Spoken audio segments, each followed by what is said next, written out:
Este escenario puede cambiar en este preciso momento, señor Rajoy. Este debate en este mismo segundo puede llegar a su fin. Le voy a hacer una pregunta, señor Rajoy. ¿Está usted dispuesto a dimitir?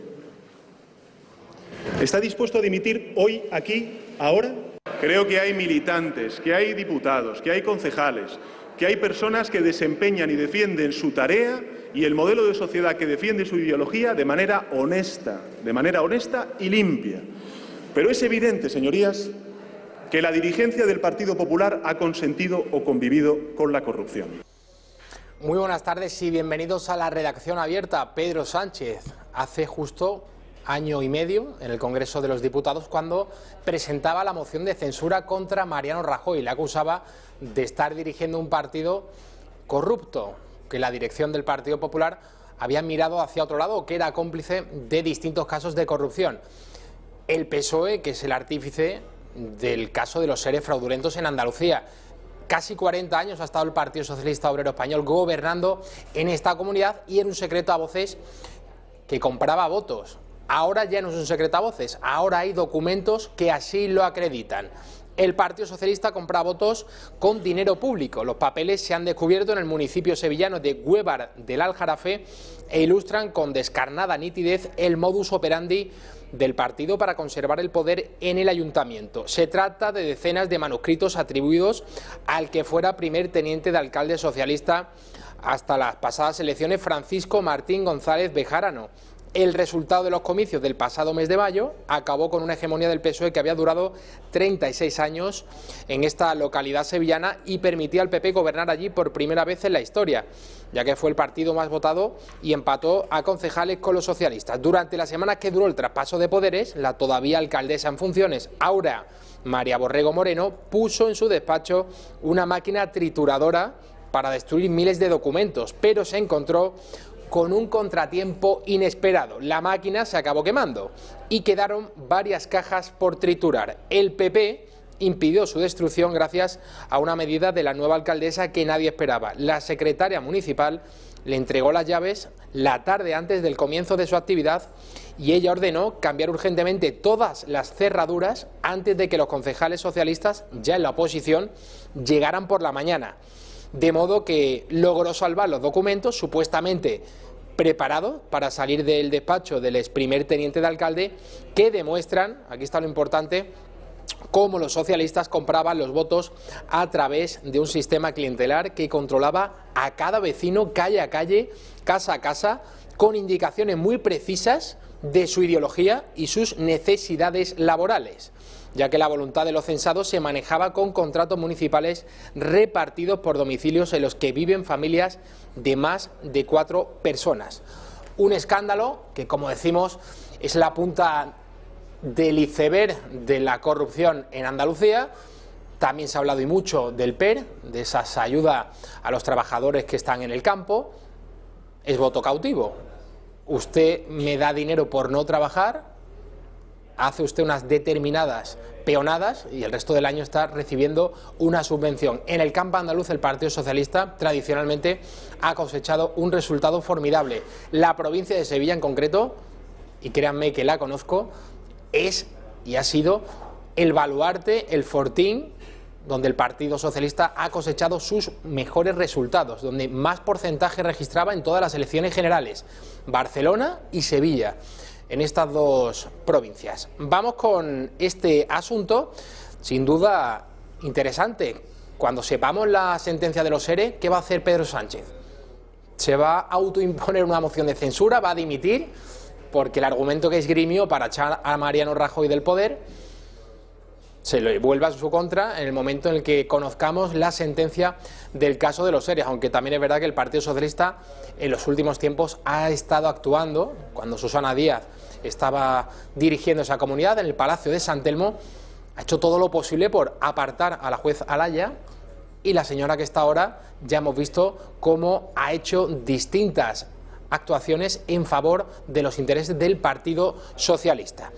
Me gusta mucho la reflexión que ha hecho hoy Carlos Esteban en el Toro TV y que me gustaría compartir con todos ustedes. Titula su artículo, Carlos Esteban, La subasta. Dice: comprar el voto con el dinero de todos es una buena definición de cualquier campaña electoral. Añade Carlos Esteban: la diferencia está en eso que hemos hablado otras veces, en el desprecio por las formas. Nada más, así tan descarado, queda verdaderamente horrible y escandaloso, pero no es distinto en naturaleza al pensionazo de Sánchez a unos días del voto. En realidad es 1000 veces más barato. Finaliza el artículo: un peligro obvio que la democracia de partidos es que el 0,1% acabe sobornando, es decir, ese 0,1% en la clase política, acabe sobornando al 51% con el dinero del 49%, por decirlo de un modo evidentemente inexacto. Dice Carlos Esteban, dice: cada campaña electoral es eso, una subasta tramposa en la que el político se ofrece a repartir una lluvia de millones entre sus electores con el dinero que previamente les ha sacado a ellos, o preferentemente al vecino. Bueno, pues hasta aquí la reflexión de Carlos Esteban en el torotv.com. Pablo Soto, concejal de Más Madrid, ha renunciado al acta en el Ayuntamiento de Madrid por un escándalo de acoso sexual. Soto renunciaba, como decimos, a su acta en el consistorio de la capital de España después de que Más Madrid le obligase a hacerlo. Desde la formación aseguran que el informe externo encargado a una experta es contundente y que por ese motivo dan total credibilidad a la versión de la víctima. La víctima, por cierto, que no ha presentado ninguna denuncia ante la policía. Rita Maestre, la líder de Más Madrid en el Ayuntamiento de Madrid, ha explicado que el partido conoció los hechos de los que se acusan a Pablo Soto a principios de la semana pasada por el relato de la víctima. Inmediatamente contrató a una experta en violencia de género para conocer la versión de todas las partes. Un trabajo que concluyó en un informe remitido al partido a las 7 de la tarde de ayer martes, momento en el que Más Madrid decidió pedir la dimisión inmediata de Soto ante la contundencia de los hechos. Una renuncia que se ha producido en la tarde de este miércoles en el registro de la Plaza de la Villa. La portavoz ha reiterado que este tipo de comportamientos, dicen, es incompatible con formar parte del erario público, de ostentar un cargo público de una formación como Más Madrid. Vamos a ver en el siguiente vídeo un resumen de este asunto. El concejal de Más Madrid, Pablo Soto, ha renunciado a su acta de concejal ante un presunto caso de acoso sexual. En sus redes sociales, el hasta ahora edil de Más Madrid ha explicado que hace una semana le dijeron que una persona se había sentido acosada por él. Una vez que le dieron más información ese mismo día, Soto entendió que se había producido una situación en la que dice no haber sido consciente. Le relataron que unas semanas atrás, cuando estaba tomando unas cervezas tras el trabajo, le pidió a una persona de su entorno laboral que no logra identificar que le ayudara a ir al cuarto de baño. Pablo Soto tiene una minusvalía importante que le hace ir en silla de ruedas y que requiere de la ayuda de otras personas para determinadas tareas. Sin embargo, el ya exconcejal no recuerda haber pedido ayuda para esa situación ese día. Reacciones en su propio partido. Más Madrid, Rita Maestre.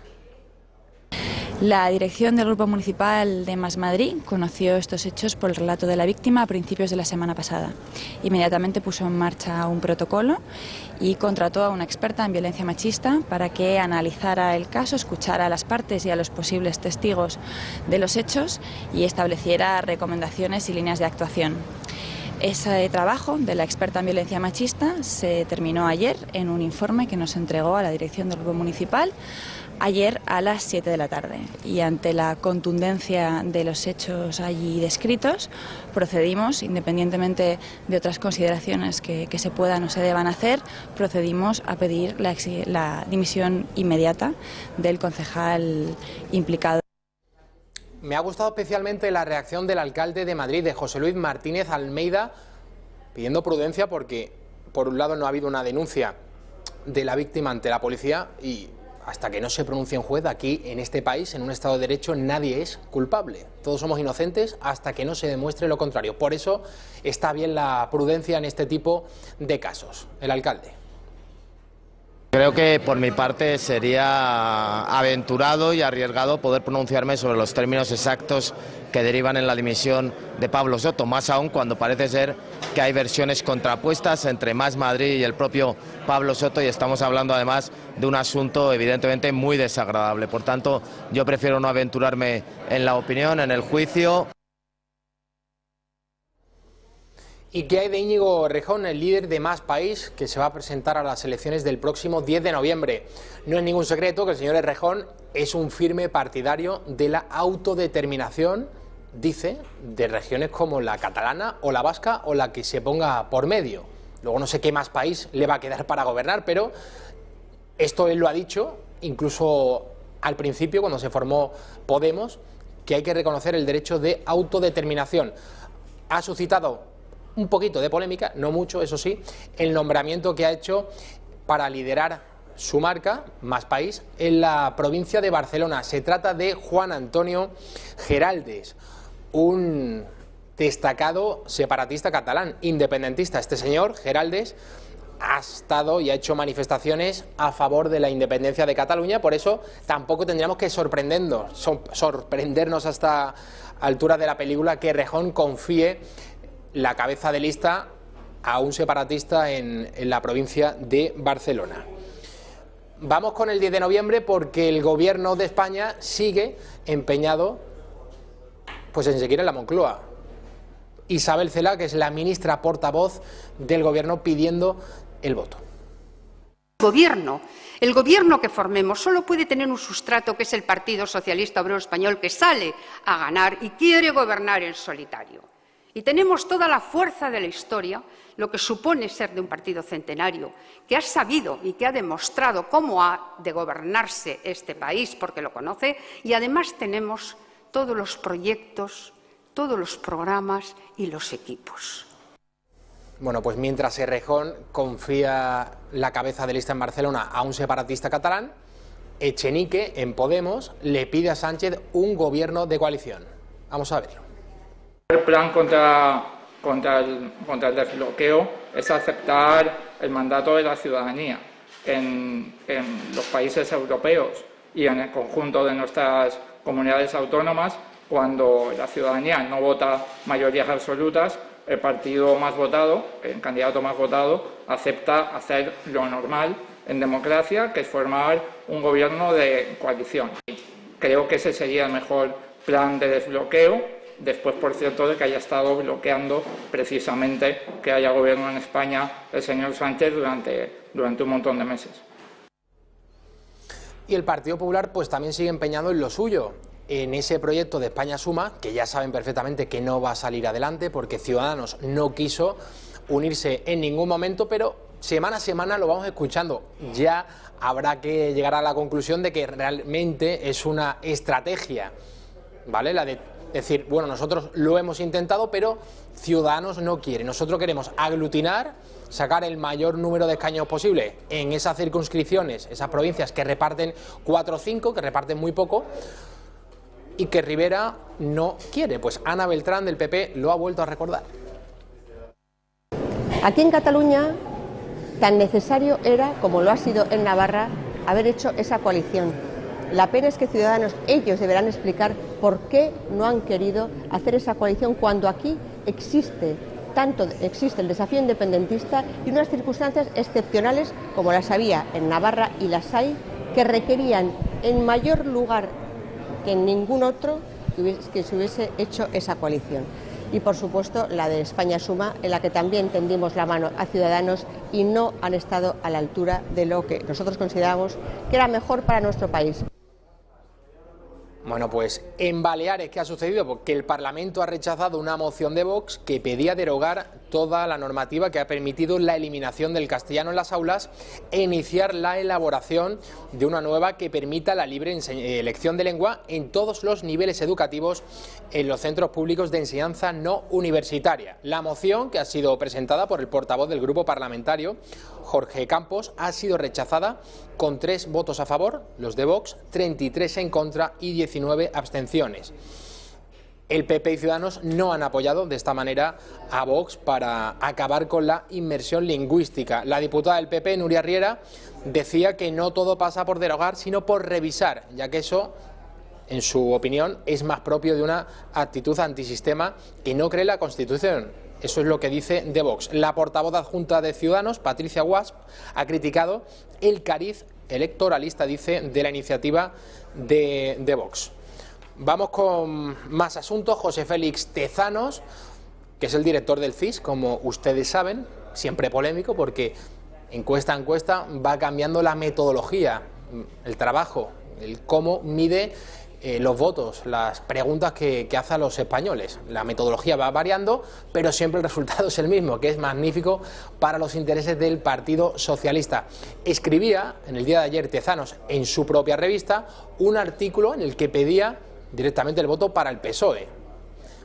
Hoy se ha excusado Tezanos, pero de aquella manera, en la cadena SER, diciendo que bueno, que él es un ciudadano más, que cómo se puede discutir la libertad de expresión. Bueno, la libertad de expresión no se le discute, usted podrá decir lo que quiera, pero usted no es un ciudadano más, usted está al frente de una institución pública y por tanto debería mostrar neutralidad como poco. Vamos a escuchar su respuesta. Bueno, corresponde al ciudadano José Félix Tezanos, que cuando sale del CIS es un ciudadano como todos los demás, amparado por el derecho de la Constitución a opinar. ¿Cómo no voy a opinar? No se me ocurrió nunca a mí en mi vida pensar que en un régimen democrático se iba a cuestionar que alguien opinara. Yo soy un ciudadano como los demás. Hago bien, procuro hacer bien mi trabajo y desde luego puedo asegurar que el trabajo se hace con rigor, pero en mi vida política, igual que voto. Si yo cogiera la tribuna que hay en el CIS y de esa tribuna diera opiniones o análisis político, que bueno, podría hacerlos, porque yo soy bastante objetivo, pero eso podría objetarse. Pero que yo en mi vida privada tengo opinión y en la revista que dirijo puedo publicar un artículo con una opinión, y se usted cuenta que eso es una barbaridad. Pablo Iglesias ha sido el primero en pedir su dimisión a través de las redes sociales. Vamos a verlo. El CIS es una institución pública, no el patrimonio del partido que gobierna. Tezanos, en tanto que presidente, no puede defender abiertamente el viejo bipartidismo y pedir el voto. Debería dimitir o ser cesado ipso facto. Nos vamos a marchar a publicidad. Antes de eso, saludar a Miguel Santos, que todas las tardes nos sigue y desde aquí pues queremos darte las gracias. 3 minutos y volvemos con Pepe García Saavedra para analizar todo lo que acontece en la política catalana. No se lo pierdan.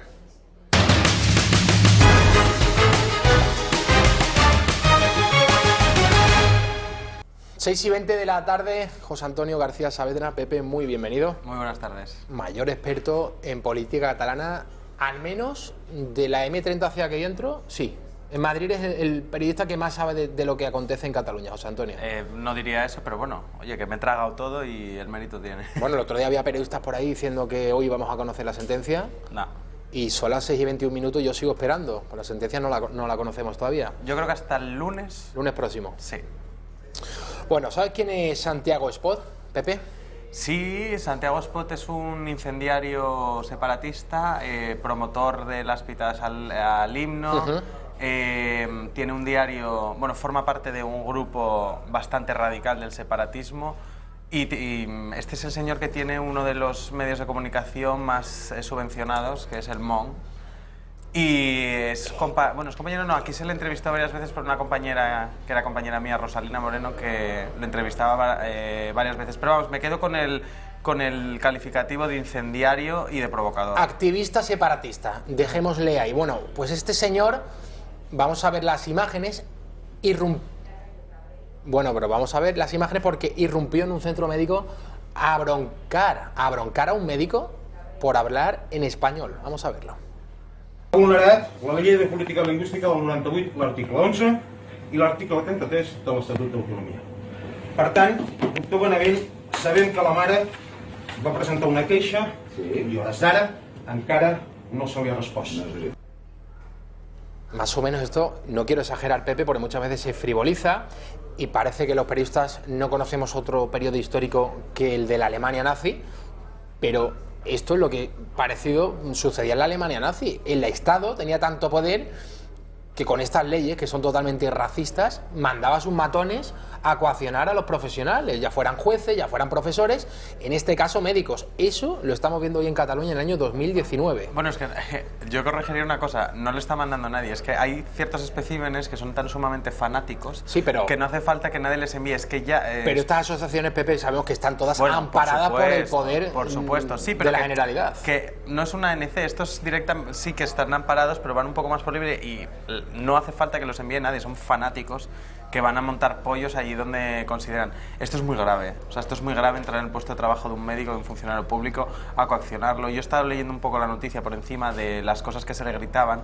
y la madre se quejaba de que su hija no entendía castellano y que la doctora no sabía hablar catalán. Y yo le recuerdo a esta señora que sí, son 2 lenguas oficiales, pero es que la obligación es conocer el castellano. Correcto. Luego el derecho a saber catalán. Entonces ahí las cosas son un poco diferentes. También, por lo que he podido intuir de las declaraciones del médico, que estaba ahí, el director médico contra el que se quejaba este señor, lo que venía a decir era que en ese centro hay muchos profesionales que son extranjeros, que no son ni catalanes ni del resto de España, sino que son de otros países y que están ahí ejerciendo y que tienen que aprender el catalán poco a poco, que esto no es aprender un idioma de un día para otro. Y claro, que esa señora está aprendiendo catalán y no lo sabía. Pero vamos, en cualquier caso, insisto, o sea, es que la obligación es hablar castellano. Tienes el derecho que te hablen en catalán, pero bueno, si en este caso la señora no sabe hablar catalán, porque como yo por lo que entendía era latinoamericana y ya decía Jordi Pujol que la inmigración latinoamericana no podía llegar a Cataluña porque como compartían el idioma y la cultura, mejor traer a los marroquíes y a los árabes, que como no tienen ningún tipo de apego al idioma castellano, pues bueno, les enseñamos el catalán directamente y vamos inoculando estas tonterías y al final pues pasa lo que pasa. Bueno, Jordi Pujol, Pepe, sabes que también dijo de los andaluces que el andaluz es un hombre poco hecho. Sí, pero... ¿Tú crees que yo soy un hombre poco hecho, José Antonio? No, tú estás, hecho y derecho. pero bueno, una tontería más, pero sí. Y luego les dices que son supremacistas y que miran al resto por encima del hombro y se ofenden, pero si es que los hechos están ahí. Sentada en el Parlamento de Cataluña, ¿quiénes han protagonizado esta protesta? Periodistas, profesionales de la información. Y es irrisorio ver ahí a gente como Iceta y sobre todo a Quim Torra. La protesta obedece al auge de ataques y agresiones contra los periodistas que están ejerciendo el derecho a la información, es decir, desempeñar su trabajo en la calle. En esta casa tenemos varios ejemplos. Kaki Minuesa fue agredido el año pasado en Barcelona. Al reportero Juan Manuel Pérez Noya también le imposibilitaron desarrollar su trabajo con normalidad en las calles de Barcelona. Y el otro día veíamos a una reportera de Telecinco, sí, a la que directamente no le dejaban entrar en directo. ¿Y quiénes son los que ha faltado esa parte? ¿Quiénes son los que protagonizan estos actos violentos? Pues las hordas del separatismo catalán. Que esté ahí Quim Torra me parece de una poca vergüenza, y me voy a quedar corto y me voy a morder la lengua, terrible, un cinismo tremendo. Yo es que, por la parte que nos toca como periodistas, tampoco entiendo mucho la actitud de que no les monte un pollo, de decir, pero usted, señor, ¿qué hace aquí después del apreteu? Y estas son las consecuencias. Mira, justamente ayer estaba yo viendo con una amiga, estábamos viendo las imágenes de esta periodista de Telecinco, de Leila Jiménez, y estábamos viendo esa cara de terror de lo mal que lo estaba pasando, le estaban lanzando agua, esas chicas estaban viendo totalmente acorralada por esa horda. Y se me vino a la cabeza las últimas manifestaciones que hubo aquí en Madrid del separatismo, que venía Quim Torra con todos los consejeros paseando por el Paseo del Prado aquí en Madrid. ¿Cuántos incidentes hubo? Creo que 0, José Antonio. Cero incidentes. Sin embargo, va allí cualquier persona a defender la unidad de España o simplemente una reportera de verdad a hacer su puñetero trabajo. Y esta gente lo que hace es acosar y intimidar a la gente, pues porque consideran que no se está dando su versión. Pero bueno, vuestra versión ya se está dando allí en todos los medios públicos que están pagados por la Generalitat. Esa versión falsa ya se está dando y en otros muchos medios comprados por otros intereses. Así que aunque no estés de acuerdo con lo que dice, porque hay otra versión, tampoco pasa nada. Pero es que es indignante, ¿verdad? Escuchemos ahora al presidente catalán, Quim Torra, hablando de la respuesta que tiene que dar la Cámara a la autodeterminació. I per tant seran el Parlament de Catalunya i seran els seus representants legítims, els que, davant d'una sentència que va directa, que és el torpede més greu que pot haver-hi contra la convivència a Catalunya, si no és absolutòria, davant d'aquesta sentència, aquesta cambra haurà de prendre una decisió que espero que s'emmarqui en aquests 3 grans principis de l'exercici del dret a l'autodeterminació, de la democràcia i dels drets humans. Una sentencia que casi seguro conoceremos la próxima semana, a partir del lunes. Sí, con toda probabilidad. Siempre, o sea, lo repetimos aquí, el día 16 expira el plazo de la prisión preventiva para los Jordis y ya se cumplen los 2 años y habría que pedir una prórroga y el tribunal la verdad que no tiene ganas de hacer eso. Se espera, sí, que sea la semana que viene y muy posiblemente el lunes. Hay medios que están diciendo que será entre hoy y mañana. No lo sé, no tengo información, pero me extraña, dado que el sábado es 12 de octubre, fiesta del Día de la Hispanidad, y no creo que el tribunal quiera dar la sentencia previo a estos actos, sobre todo cuando va a estar aquí en Madrid todas las autoridades reunidas y pues, se prevé seguramente que haya algún tipo de respuesta. Entonces yo creo que hasta la semana que viene no va a haber, y muy posiblemente el lunes. Quim Torra le han preguntado en la Cámara Autonómica catalana sobre qué ocurriría después de conocer esa sentencia y que haya, en fin, alboroto en las calles, los separatistas salgan a montar el pollo. ¿Qué va a pasar? ¿Qué va a pasar con los presos, los golpistas que están presos en las cárceles catalanas? Lledoners, por cierto, que fueron trasladados a Cataluña por obra y gracia de Pedro Sánchez y del Ministerio del Interior, que dirige Fernando Grande Marlaska. Esto es lo que ha respondido Torra. No és capaç vostè de citar-me una entrevista amb un mitjà en el qual jo hagi dit el que vostè m'atribueix que jo he dit. Per tant, és que vostès fan uns relats imaginaris, ens els llencen així, pam, per aquí o per qualsevol mitjà, i llavors nosaltres ens veiem amb l'obligació de defensar-nos d'unes mentides que vostès no paren de repetir-nos. Jo, digui'm quin periodista m'ha fet aquesta entrevista y llavors li podré contestar. Le estaban preguntando desde la bancada del Partido Popular a Alejandro Fernández, que es el portavoz en la Cámara catalana, si él, en tanto que presidente de Cataluña, va a abrir las cárceles a los golpistas que están allí presos. Oriol Junqueras, etcétera, etcétera. El resto de consejeros. Ha dicho Torra, bueno, yo eso no lo he dicho jamás, y rápidamente le han sacado en el teléfono móvil la entrevista en la que Torra sí lo dijo. El caso es que Esquerra lo que ha jugado durante todo este tiempo, PP, es a llegar a un acuerdo con el Partido Socialista para lograr el indulto. ¿Tú verías capaz a Torra de en lugar de tratar de convencer a Sánchez de la vía del indulto, hacerlo de manera unilateral, abrir las cárceles? Yo creo que a tanto no creo que lleguemos. Bueno, ya, tampoco iban a declarar la República y lo hicieron. O sea, es que de esta gente no te puedes esperar nada. A mí me cuesta entender, y yo insisto, siempre te lo digo aquí, yo insisto, Torra se quiere largar de ahí. Torra no va a hacer eso. Que venga otro pirado, otro pirómano, como el caso de Puigdemont, y lo vuele todo por los aires, pues no te diría que no, pero en el caso de Torra me costaría creerlo. Yo creo que esto va a acabar en unas elecciones, porque ellos quieren reforzar su mayoría, que posiblemente después de una sentencia podría ser que refuercen su mayoría, pero desembocarán en unas elecciones, yo creo, en las que no habrá Junts pel Sí, Junts pel Cat ni Junts pel nada separado, y yo creo que en el horizonte, tanto de Moncloa como de Esquerra, está la reedición del tripartito. Yo creo que ¿Tú lo ves fácil? Yo sí, porque y si hay esa reedición del tripartito y se vuelve a la senda constitucional, en la otra mano tenemos el indulto y aquí como si no hubiera pasado nada, y al siguiente, pues hasta que dentro de 10 años volvamos a tener el mismo pollo. Recuerda, Pepe, ¿quién formaría ese tripartito? Pues yo creo que estaría, bueno, en aquel entonces eran Esquerra, PSC y Izquierda Unida, y ahora pues sería Esquerra, PSC y los comunes, los de Ada Colau. Veremos. Pere Aragonès, de Esquerra Republicana. No renunciarem als nostres objectius, seguirem treballant per la República Catalana i pel dret a l'autodeterminació com a via per aconseguir-ho, i que prou amenaces del 155, prou amenaces de repressió per aconseguir 4 vots, això no és fer política, això no resol el conflicte, cal política amb majúscules, i el govern tenim aquesta voluntat inequívoca, parlar, dialogar. Bueno, ahí veíamos al señor Es que a mí lo de las amenazas me hace muchísima gracia. ¿Tú cómo vas a amenazar con aplicar la ley?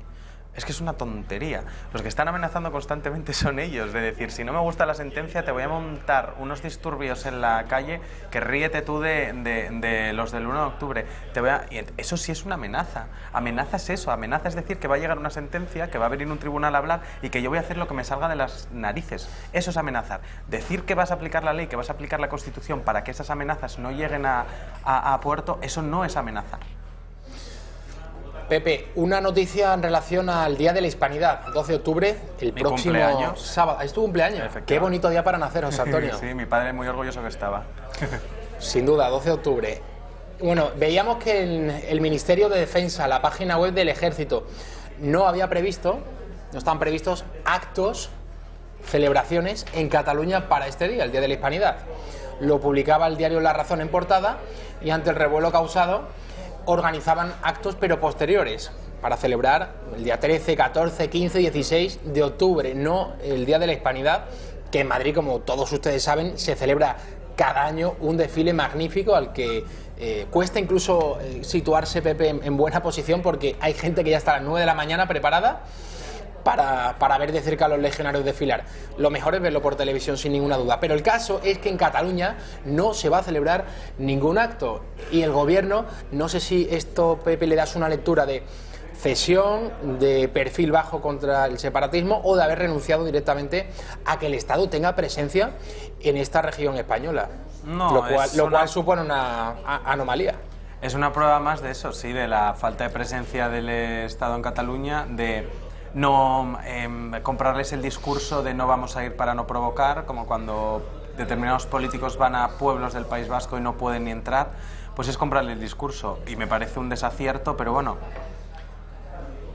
siempre lo decimos, estas cuestiones no hubieran ocurrido si desde Madrid no se hubiera dado el ok o no se hubiera dado el beneplácito a que estas cosas sucedieran. Sigamos por este camino, si esto ya el tema de Cataluña tiene muy difícil solución, sigamos por ese camino, que entonces la solución, aparte de ser más complicada, estará muchísimo más lejana.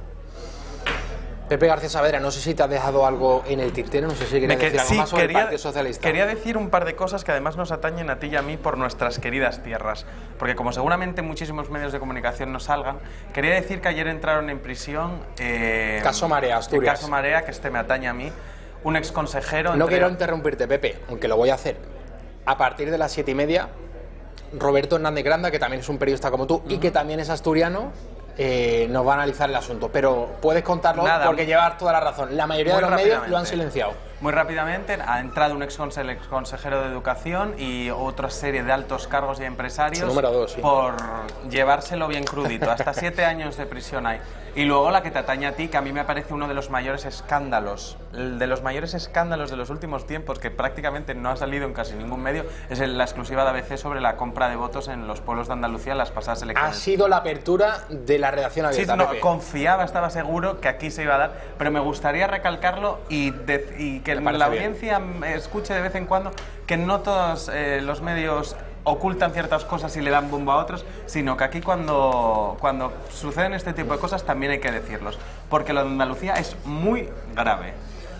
Realmente, Pepe, te voy a ser sincero, no es algo... Bueno, era Vox Populi, sí, claro, como pasa en Asturias no también, nos coge con el pie cambiado, no es una sorpresa. Lo único que ahora hay pruebas concluyentes y pruebas evidentes de que esto, bueno, se están refiriendo a Huévar del Aljarafe, un pueblo de Sevilla. Un pueblo que no es de los más grandes, por cierto. Que han pillado, pero vamos. Tiene 30 millones de deuda, por cierto, 30 millones de euros de deuda. Bueno, han hecho ahí de las mayores barrabasadas que ha cometido el Partido Socialista en toda Andalucía, pero... ¿Cómo no va a tener 30 millones de deudas si están dando trabajo a todo el pueblo que les vota? Pues claro, es que eso es jugar también con... Está en la punta del iceberg del sistema, de esa red clientelar tan grande que ha ido tejiendo el Partido Socialista a lo largo de casi 40 años que ha estado en el poder. Que en Asturias también. ¿Y qué pasa con el PER? La ayuda al subsidio agrario a los trabajadores que están en el campo, en la Andalucía interior, en los pueblos de Jaén, de Sevilla.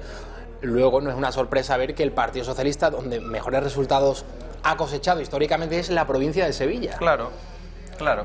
Pues nada, era solamente dejar caer eso y que no está de más repetirlo, porque como de la Gürtel, que es una auténtica barbaridad. ¿Sabes, Pepe, cuánto le ha dedicado el señor Ferreras en La Sexta a esto de la 2 segundos, seguro. a lo de Weber de Aljarafe? Pero cuando las noticias que nos llegaban a unas elecciones lamentables de unas responsables de unos centros de ancianos que acompañaban a los ancianos a votar, les daban 2 horas, pero es que esto directamente es que tenemos unas pruebas de que desde el ayuntamiento se estaba comprando el voto, y eso es muy, muy grave. Si lo hubieran hecho otras siglas, pues posiblemente ahora tendríamos dimisiones hasta en Génova, pero bueno, como lo hacen... Son muchas las alfombras que hay que seguir levantando en Andalucía, y todo lo que vayamos conociendo, sin duda que se lo contaremos aquí en esta casa. Pepe García Saavedra, muchas gracias. Muchas gracias, Javi. Vamos a hacer una pausa a la vuelta. Isabel Pérez, concejal de Vox en Fuenlabrada, no se lo pierdan.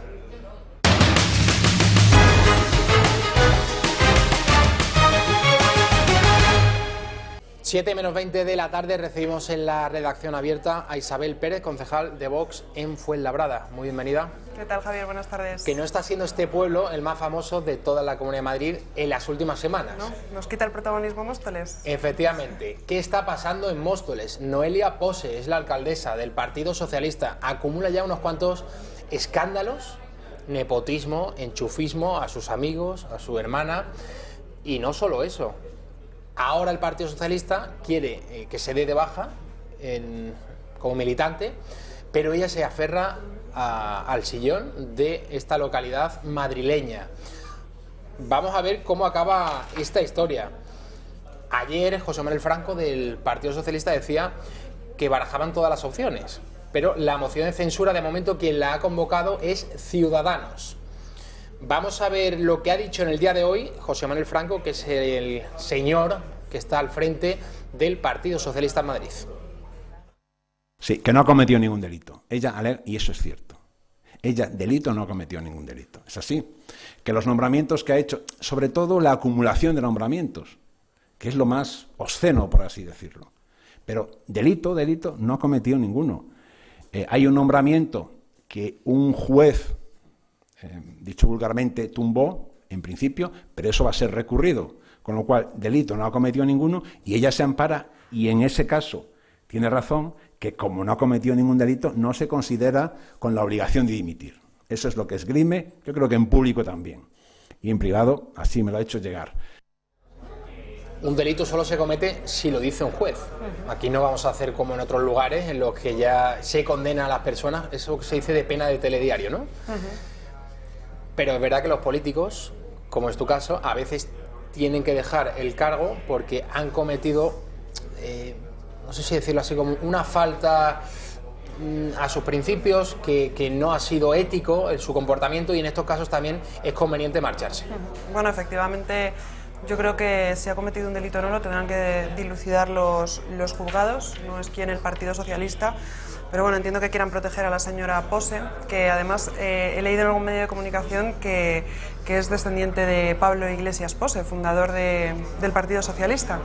Bueno, y que es uno de los señores que puede presumir de tener un historial criminal, porque Pablo Iglesias, el fundador del PSOE, amenazó de muerte en sesión parlamentaria en las Cortes a Antonio Maura.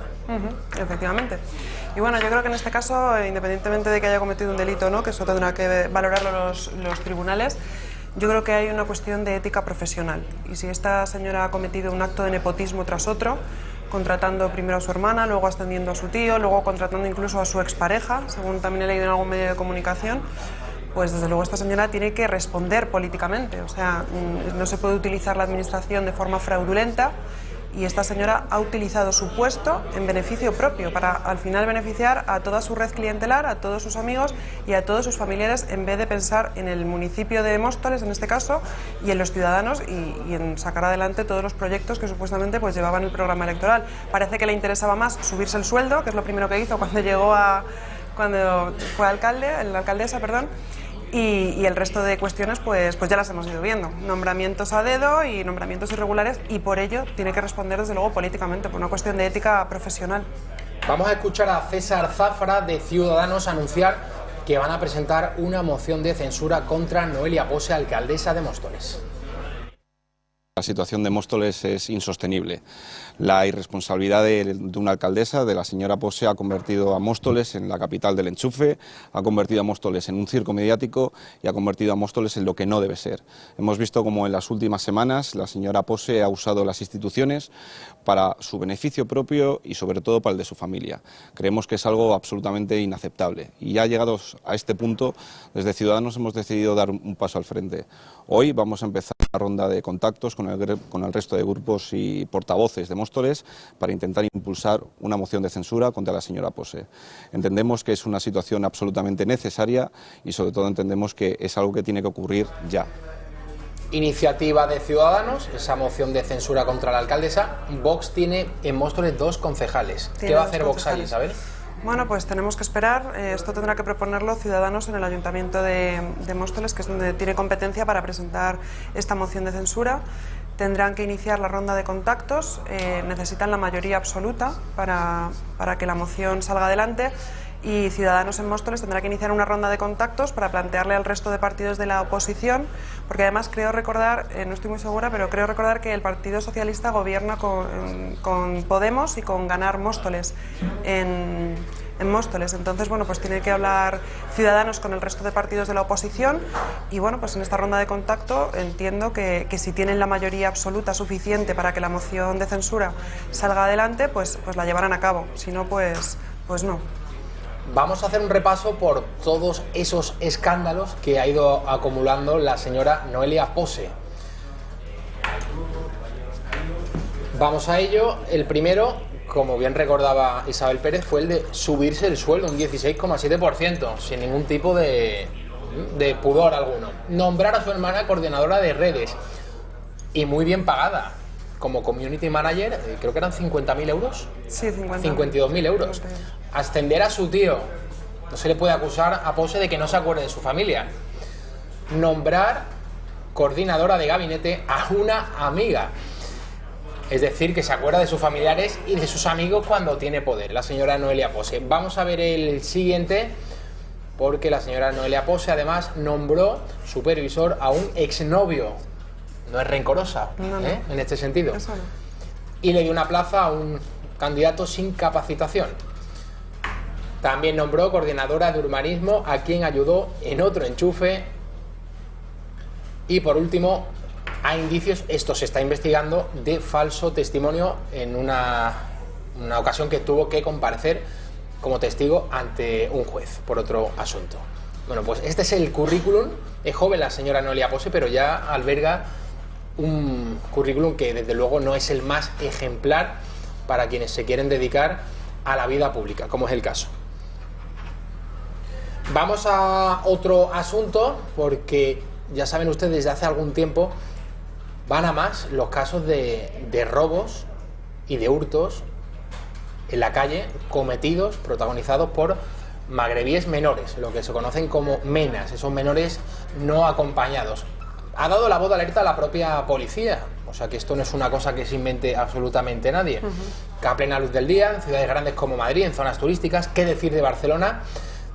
Una ciudad completamente abandonada al caos. Desde que Ada Colau se convirtió en alcaldesa en el año 2015, han subido exponencialmente en la capital catalana los robos con fuerza y los delitos en general. Pues los robos de teléfono, las carteras, bolsos, utilizando la fuerza, así como los hurtos, han aumentado, pero no solamente en Barcelona, sino en toda España. La mayoría de los autores, según la policía, son menores marroquíes, menas. Así lo han asegurado varios sindicatos de la Policía Municipal, la Asociación de Vecinos de Sol y también del barrio de Letras. En Madrid, su presidente, que es Víctor Rey, ha corroborado este extremo. Sin embargo, el Ayuntamiento de la capital de España asegura no tener constancia de ese incremento en la inseguridad ciudadana. Aunque se diga que son menas, muchos de menas no tienen nada, superan la veintena, son peligrosos porque no dudan en atacar a la víctima. Son palabras de este señor Víctor Rey, que es el portavoz de la Asociación de Vecinos de Sol y barrio de Las Letras. A diario hay al menos algún grupo pequeño de 3 jóvenes máximo en la zona de Huertas, en la calle Atocha, comenta los fines de semana, y no obstante, donde más proliferan es en la zona que va desde Jacinto Benavente a la Plaza Mayor. Esto en cuanto a la ciudad de Madrid. Muchas críticas ha recibido el presidente de tu partido, Isabel, Santiago Abascal, por este comentario en las redes sociales a propósito de esta noticia. Lo vamos a ver enseguida.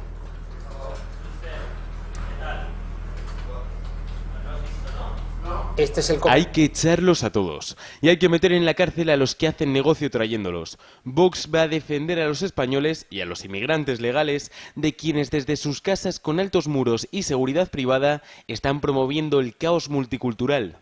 No dejaremos de decirlo, hay que repatriar inmediatamente a todos los ilegales que asalten nuestras fronteras y hay que expulsar a los legales que cometan graves delitos o que hayan convertido los delitos menores en su modo de vida. Es de sentido común. Isabel, precisamente este tema, el de la inseguridad ciudadana, el de la inmigración ilegal, fue una de las banderas que agitó Abascal el pasado domingo en Vista Alegre, uno de los temas que antes no estaban en el debate político. Está totalmente sepultado por la corrección política, pero ahora sí que se habla del aumento de la inseguridad y no solamente en ciudades como Barcelona. Ya no es tabú, o al menos mucho menos que antes, decir que hay extranjeros ilegales que están robando. Sí, efectivamente, Javier. Yo creo que hemos visto imágenes grabadas por ciudadanos en Barcelona de cómo estas personas pues cometen ciertos delitos patrimoniales. Y yo entiendo que cuando una persona comete un delito en España y está en una situación irregular, además es que tiene que ser repatriada inmediatamente. Aquí las políticas buenistas pues al final pasan factura y se está poniendo en riesgo la seguridad en nuestras calles con delitos patrimoniales. Tenemos que tener en cuenta que estas personas vienen de unos países donde las prácticas habituales y el nivel cultural que tienen pues es distinto al que tenemos aquí, y estas personas al final tienen que sobrevivir. Entonces está muy bien ponerse la medalla de que han abierto centros de menas y que han acogido a menores no acompañados, pero claro, eso tiene unas consecuencias para el barrio donde se instalan estos centros de menas y para el vecindario. Hemos recibido muchas quejas de vecinos donde se están poniendo estos centros de menores y no los quieren tener cerca, porque al final se está poniendo en riesgo la seguridad de esos barrios donde se están instalando estos centros. Entonces yo creo que es muy importante garantizar la seguridad, garantizar la propiedad privada y hacer cumplir con la ley, y si estas personas pues no tienen residencia legal en España pues deben ser expulsadas inmediatamente, es que no tenemos que acogerles. En Sevilla me estoy acordando ahora del caso del barrio de la Macarena, que también los vecinos salieron hace unos meses, convocaron una manifestación para oponerse a la apertura de un centro de menas.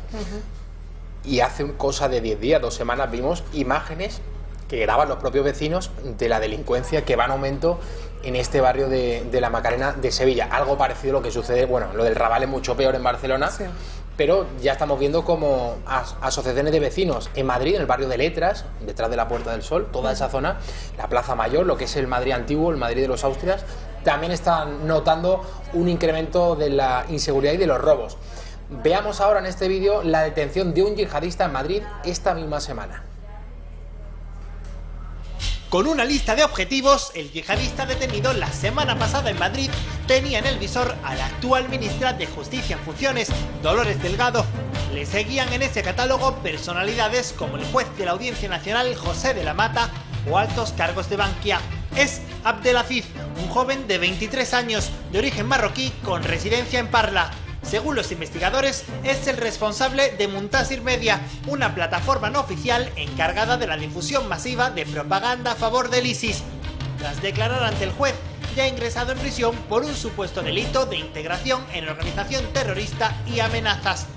La policía ha intervenido en su domicilio planos de las estaciones de metro y cercanías de Nuevos Ministerios y del Estadio Santiago Bernabéu, además de Alonso Martínez, donde se encuentra la Audiencia Nacional. Ya había grabado numerosos vídeos con varios trayectos de la red de cercanías de Madrid, donde previsiblemente planeaba atentar de forma inminente. En el registro, los agentes han encontrado también diferentes químicos para fabricar la denominada Madre de Satán, un explosivo que ya usaron los terroristas en los atentados de Barcelona y Cambrils en 2017. Además, la policía lo sitúa como el autor de todos los vídeos con amenazas en castellano publicados a través de su productora, que ya ha sido desarticulada. Y también han encontrado un vídeo reivindicativo genérico de la comisión de un atentado. Nuevo golpe contra el yihadismo radical.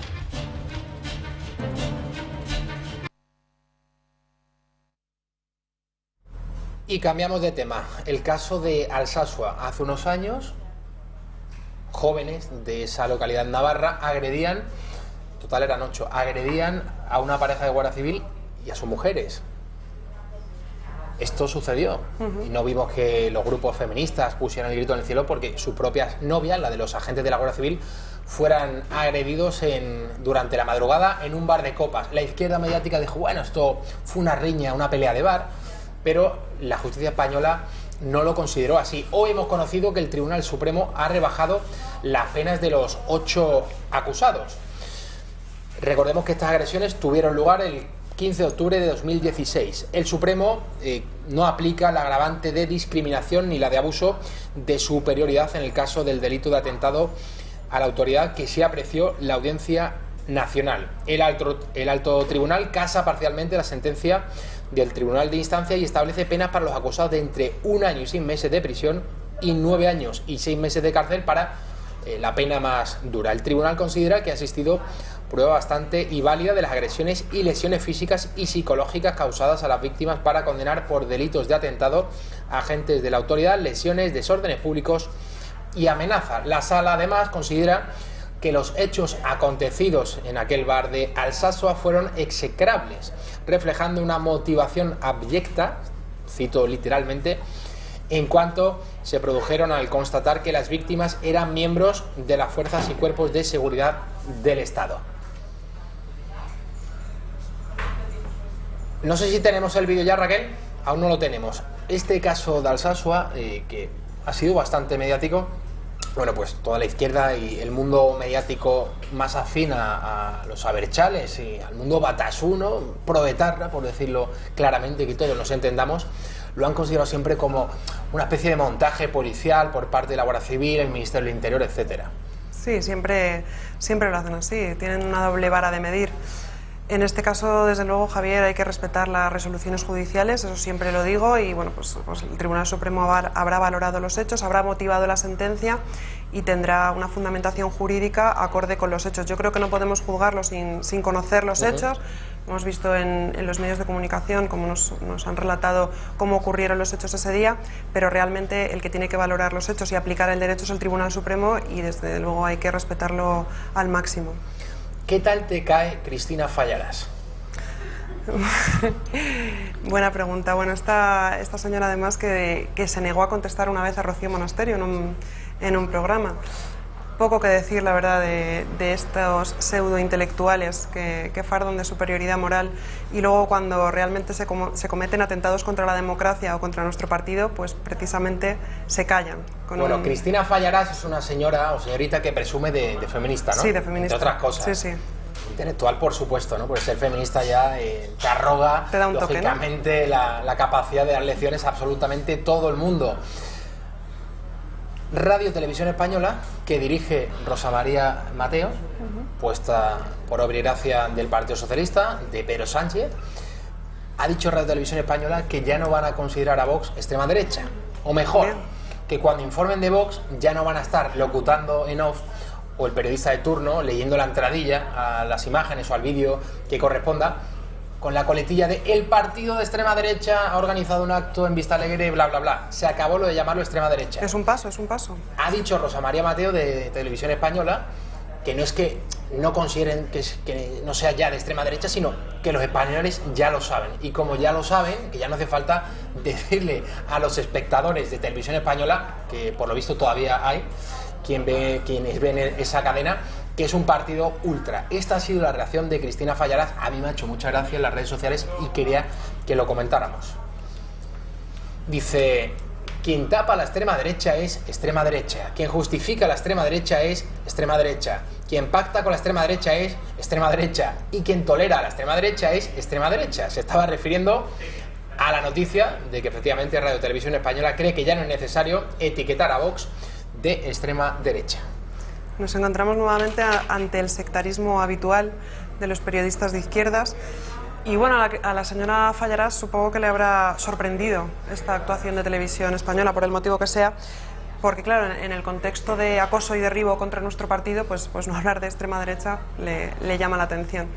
pero desde luego es de agradecer que ya no nos llamen extrema derecha por el motivo que sea, pero que se respete nuestro partido. Creo que hemos demostrado por activa y por pasiva y desde las distintas instituciones que no somos un partido de extrema derecha, que somos gente normal, que aplicamos el sentido común y que estamos para trabajar para los ciudadanos. Entonces, bueno, pues eso de aplicar términos como extrema derecha es un poco pues demostrar que se han quedado sin argumentos y sin formas de atacar a nuestro partido.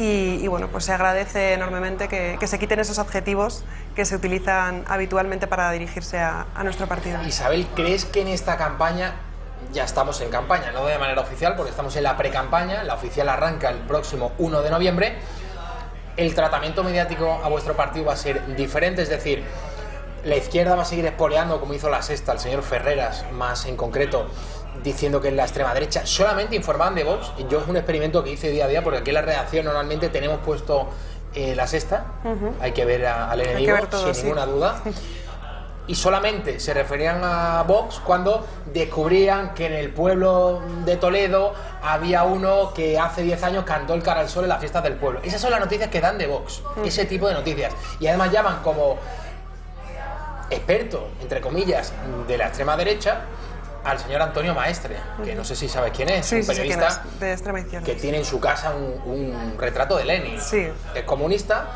y este es el que habla de Vox, este es el que en La Sexta va dando lecciones de lo que representa o no el partido de Abascal. Estas personas además que atacan a nuestro partido precisamente luego son las personas más totalitarias.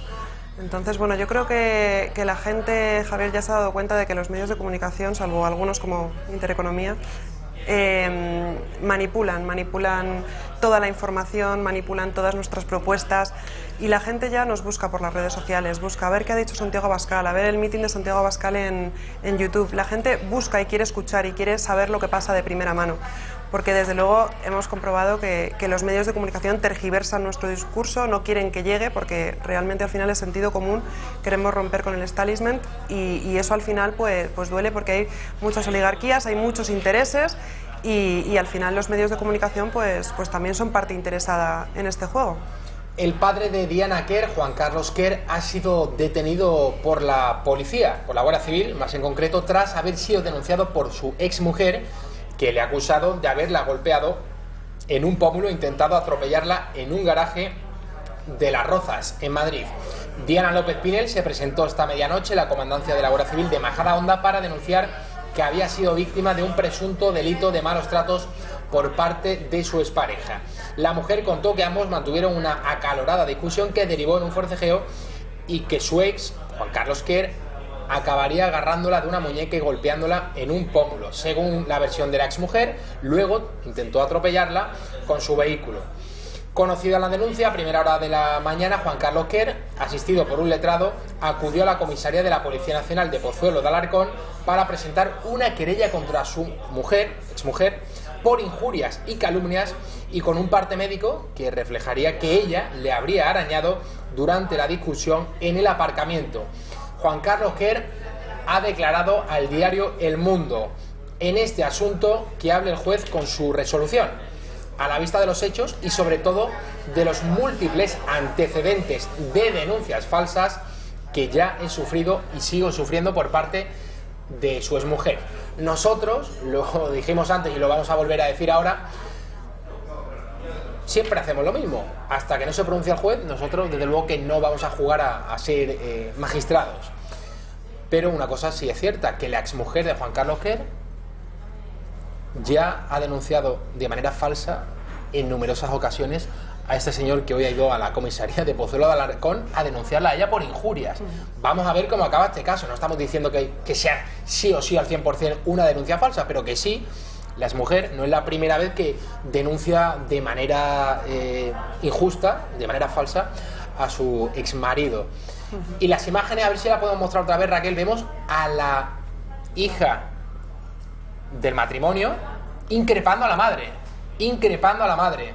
La madre la estamos viendo, esa señora rubia que está atendiendo a los periodistas, pues ha sido increpada por la hija. La hija le ha dicho que es una mentirosa. Veremos cómo acaba este asunto. Sí, ante todo, Javier, hay que respetar, siempre lo digo, el principio de presunción de inocencia.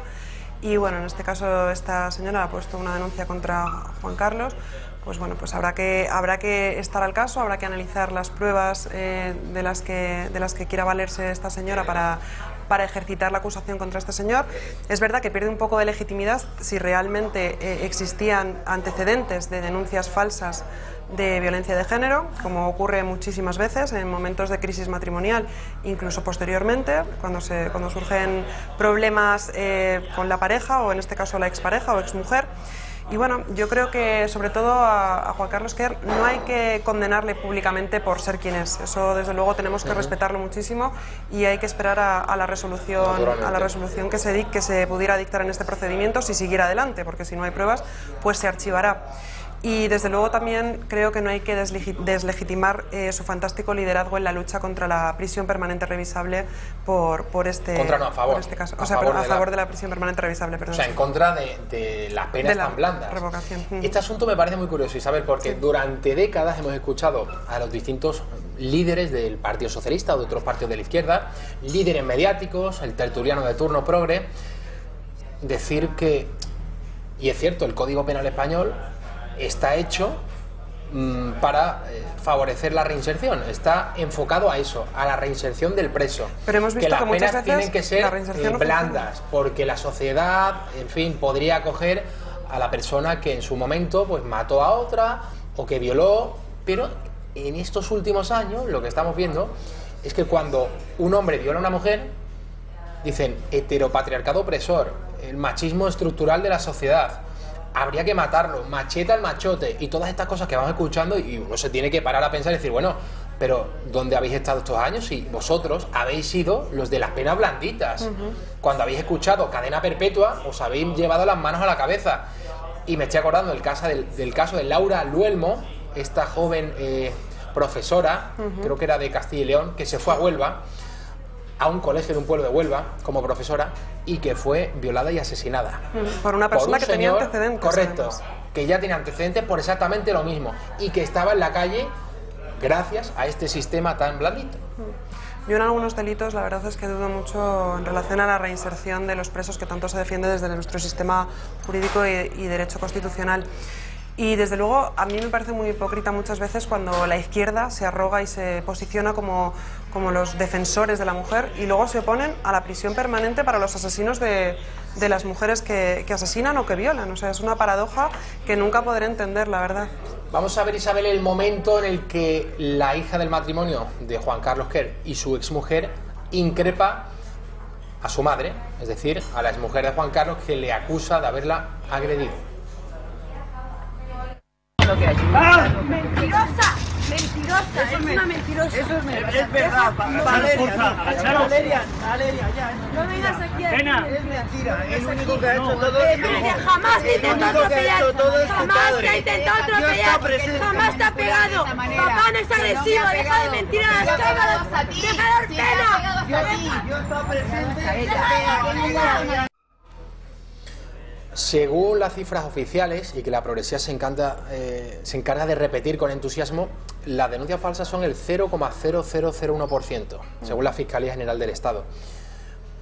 Sabemos que eso no es así, por mucho que lo digan, porque solamente el 20% de las denuncias acaban en condena. ¿Quiere esto decir que el 80% restante sean falsas? No, nosotros no estamos diciendo eso. Lo que sí afirmamos, al menos yo lo hago, de forma categórica, es que no hay un 0,001% de denuncias falsas. Además, ten en cuenta, Javier, que la mayor parte de estas peleas se producen en un ámbito privado, en un ámbito interno. Entonces, claro, cuando una mujer denuncia a su pareja o expareja, a su marido o exmarido, pues claro, tiene que denunciarle y tiene las pruebas que tiene, porque muchas veces se comete, ya te digo, en el seno de una vivienda donde no hay ningún testigo. Y claro, que luego la persona que ha sido absuelta o que no ha sido condenada, como puede ser, como sería en este caso el hombre, tiene muy complicado demostrar que esa denuncia es falsa. Una cosa es que los hechos no hayan ocurrido y otra cosa es que los hechos sean falsos. Entonces es muy complicado demostrar eso. Pero es verdad que muchísimos procedimientos por violencia de género, muchísimos, y yo he trabajado mucho con esta ley, además en el turno de oficio en Madrid, acaban archivados por falta de pruebas, acaban archivados porque no tienen ningún tipo de trascendencia penal. Y muchas veces incluso porque la mujer se niega a declarar o porque realmente los hechos no ocurrieron como tal. Entonces es muy complicado luego para el denunciado, para el acusado, de acreditar que esos hechos son falsos, que esa denuncia ha sido falsa. Ya para cerrar el bloque, Isabel, Pablo Soto, concejal de Ahora Madrid en el Ayuntamiento de Madrid, ha renunciado a su acta como concejal por un escándalo de acoso sexual. Ha sido señalado por su partido. Rita Maestre ha dicho que conocieron hace unos días la noticia, que han estado investigando y que, aunque no haya denuncia, porque la supuesta víctima no ha presentado denuncia ante la Policía Nacional, los hechos o la palabra de la víctima es suficiente para condenar, para que, mejor dicho, renuncie al acta como concejal al señor Pablo Soto. Vamos a ver este caso. El concejal de Más Madrid, Pablo Soto, ha renunciado a su acta de concejal ante un presunto caso de acoso sexual. En sus redes sociales, el hasta ahora edil de Más Madrid ha explicado que hace una semana le dijeron que una persona se había sentido acosada por él.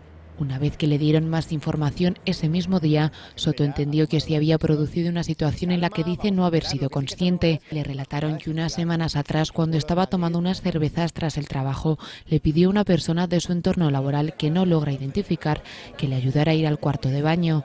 Pablo Soto tiene una minusvalía importante que le hace ir en silla de ruedas y que requiere de la ayuda de otras personas para determinadas tareas. Sin embargo, el ya exconcejal no recuerda haber pedido ayuda para esa situación ese día. Pues tampoco vamos a hacer aquí de magistrados, de jueces, a decir que uno es culpable o no, pero por eso nos ha gustado la reacción del alcalde de Madrid, del señor Martínez Almeida, que ha sido muy prudente. Creo que por mi parte sería aventurado y arriesgado poder pronunciarme sobre los términos exactos que derivan en la dimisión de Pablo Soto, más aún cuando parece ser que hay versiones contrapuestas entre Más Madrid y el propio Pablo Soto, y estamos hablando además de un asunto evidentemente muy desagradable. Por tanto, yo prefiero no aventurarme en la opinión, en el juicio. No sé si es llamativo o no, a mí al menos me lo parece, el hecho de que no haya habido denuncia ante la Policía Nacional y ya en el partido lo consideran acoso sexual y se tenga que marchar. Yo creo que hay que ser prudentes, como ha dicho el alcalde de Madrid, es importante serlo en estos casos. Y bueno, pues que el señor Soto ha decidido dimitir, pues encantados de que lo haga. Y desde luego me hace gracia ver que precisamente en este partido, que es el partido que se pone detrás de la pancarta de no a la violencia de género y no a la violencia machista, pues luego en el seno de su propio partido ocurran o presuntamente ocurran este tipo de actuaciones. Isabel Pérez, concejal de Vox en el Ayuntamiento de Fuenlabrada, muchísimas gracias por estar con nosotros. Gracias a ti, Javier. Nos vamos a publicidad, no se vayan que volvemos enseguida.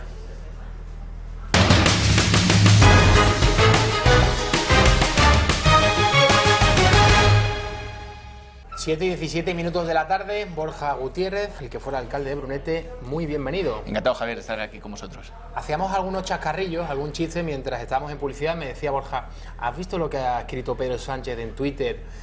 Que ha dicho, está en Huesca, ahora me voy a Aragón. Sí, bueno, fue una entrevista magnífica, la verdad es que nos da momentos de gloria. Yo lo he repetido esta mañana porque sin lugar a dudas debe quedar en la hemeroteca, ¿no? El hecho de que nuestro presidente tenga esas dificultades. Yo creo que se acostumbró tanto a plagiar la tesis que, como le he puesto yo, no es bueno copiar en clase. Es decir, se debe saber, si nuestros televidentes no lo han escuchado, no han podido ver, o en fin, o no se lo han contado, Pedro Sánchez ha confundido Huesca y Aragón, como si fueran dos cosas distintas. Ha dicho, Huesca está en Andalucía, ¿no? Claro, ha dicho, voy a hacer campaña en Huesca y luego en Aragón. Bueno, en fin. Bueno, yo creo que esa es la excusa, la coartada, para luego usar el Falcon, ¿no? Y claro, lo que le he está puesto en Huesca yo. Y ahora me voy a Aragón, que está lejísimos, tengo que irme en avión. Es lo que le he puesto yo, digo, el Falcon, en fin, no gastará mucha gasolina en este caso, ¿no? Es maravilloso si no fuera porque es el presidente del gobierno en funciones, desgraciadamente. Bueno, cambiamos de asunto, el Valle de los Caídos. El gobierno sigue trasladándole a la familia de Franco y al prior del Valle, que el Supremo, bueno, pues que está autorizado a trasladar el cadáver cuanto antes. Pero, ojo, porque el prior del Valle ha respondido, lo veremos enseguida, le ha mandado una carta a Carmen Calvo, vicepresidenta del gobierno, y ha dicho el prior del Valle que no autoriza el acceso a la Basílica. Vamos a ver algunos fragmentos de esa carta que le ha dirigido al Gobierno de España.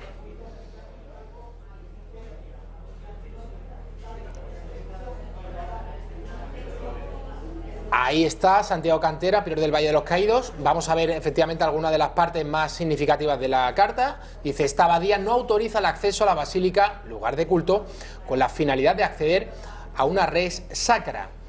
Añade el prior del Valle que si autorizáramos ahora la exhumación, no solo dejaríamos sin finalidad legítima los recursos de amparo que sin duda se producirán, sino que careceríamos de justificación para oponernos, como nos opondremos a la exhumación de los 20 monjes benedictinos que yacen en el cementerio de la abadía.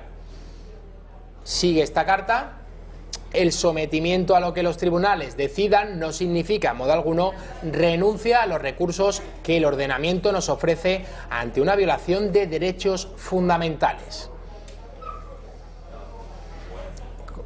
Añade que ciertamente tiene naturaleza política la finalidad perseguida con esa exhumación e incluso posee una dimensión ideológica, pero ni una ni otra se proyectan sobre las convicciones religiosas.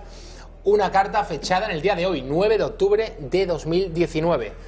Bueno, pues no se puede decir que el prior del Valle no vaya a luchar hasta el último minuto para evitar la exhumación de Franco, que sí avala el Tribunal Supremo. Ojo que quien tiene que decir la última palabra sería por un lado el Constitucional y por otro el Tribunal Europeo de Derechos Humanos.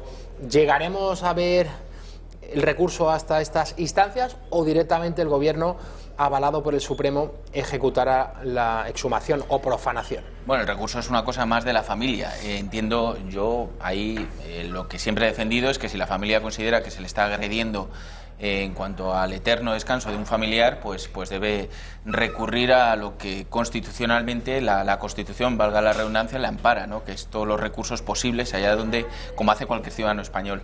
Sospecho que evidentemente el Gobierno tiene ya esa máxima y exhumará muy a pesar de lo que pueda decir cualquiera, ni un tribunal, ni un recurso, etcétera, exhumará los restos de Franco. Y luego ya, pues oye, el galimatías puede ocurrir si le da alguna el Tribunal el Tribunal de Derechos Humanos o el Tribunal Europeo le da la razón a la familia. Veremos a ver cómo procede en ese caso el Gobierno de Sánchez. Yo lo que sí tengo claro es que esto es una manera más de enfrentar a los españoles, un discurso que no debería estar ahora mismo sobre la mesa. Recordemos que estamos en unas nuevas elecciones, que somos el bochorno de Europa, que se nos presenta encima un nuevo grupo comunista, el grupo de Rejón. Ah, pero el Rejón es comunista, don Borja. ¿Qué me dice usted? Sí, es un ¿No comunista. es izquierda moderada? Es un comunista blanqueado, que le quieren blanquear algunos medios de izquierda socialdemócrata, pero es un comunista de los de siempre, ¿no? De los que purgan, de los que laminan, de los que, en fin, tratan de controlar desde el Estado toda la voluntad de los individuos. En fin, un comunista de los que todos conocemos, que han venido ejerciendo en el último siglo y medio, ¿no? En Europa.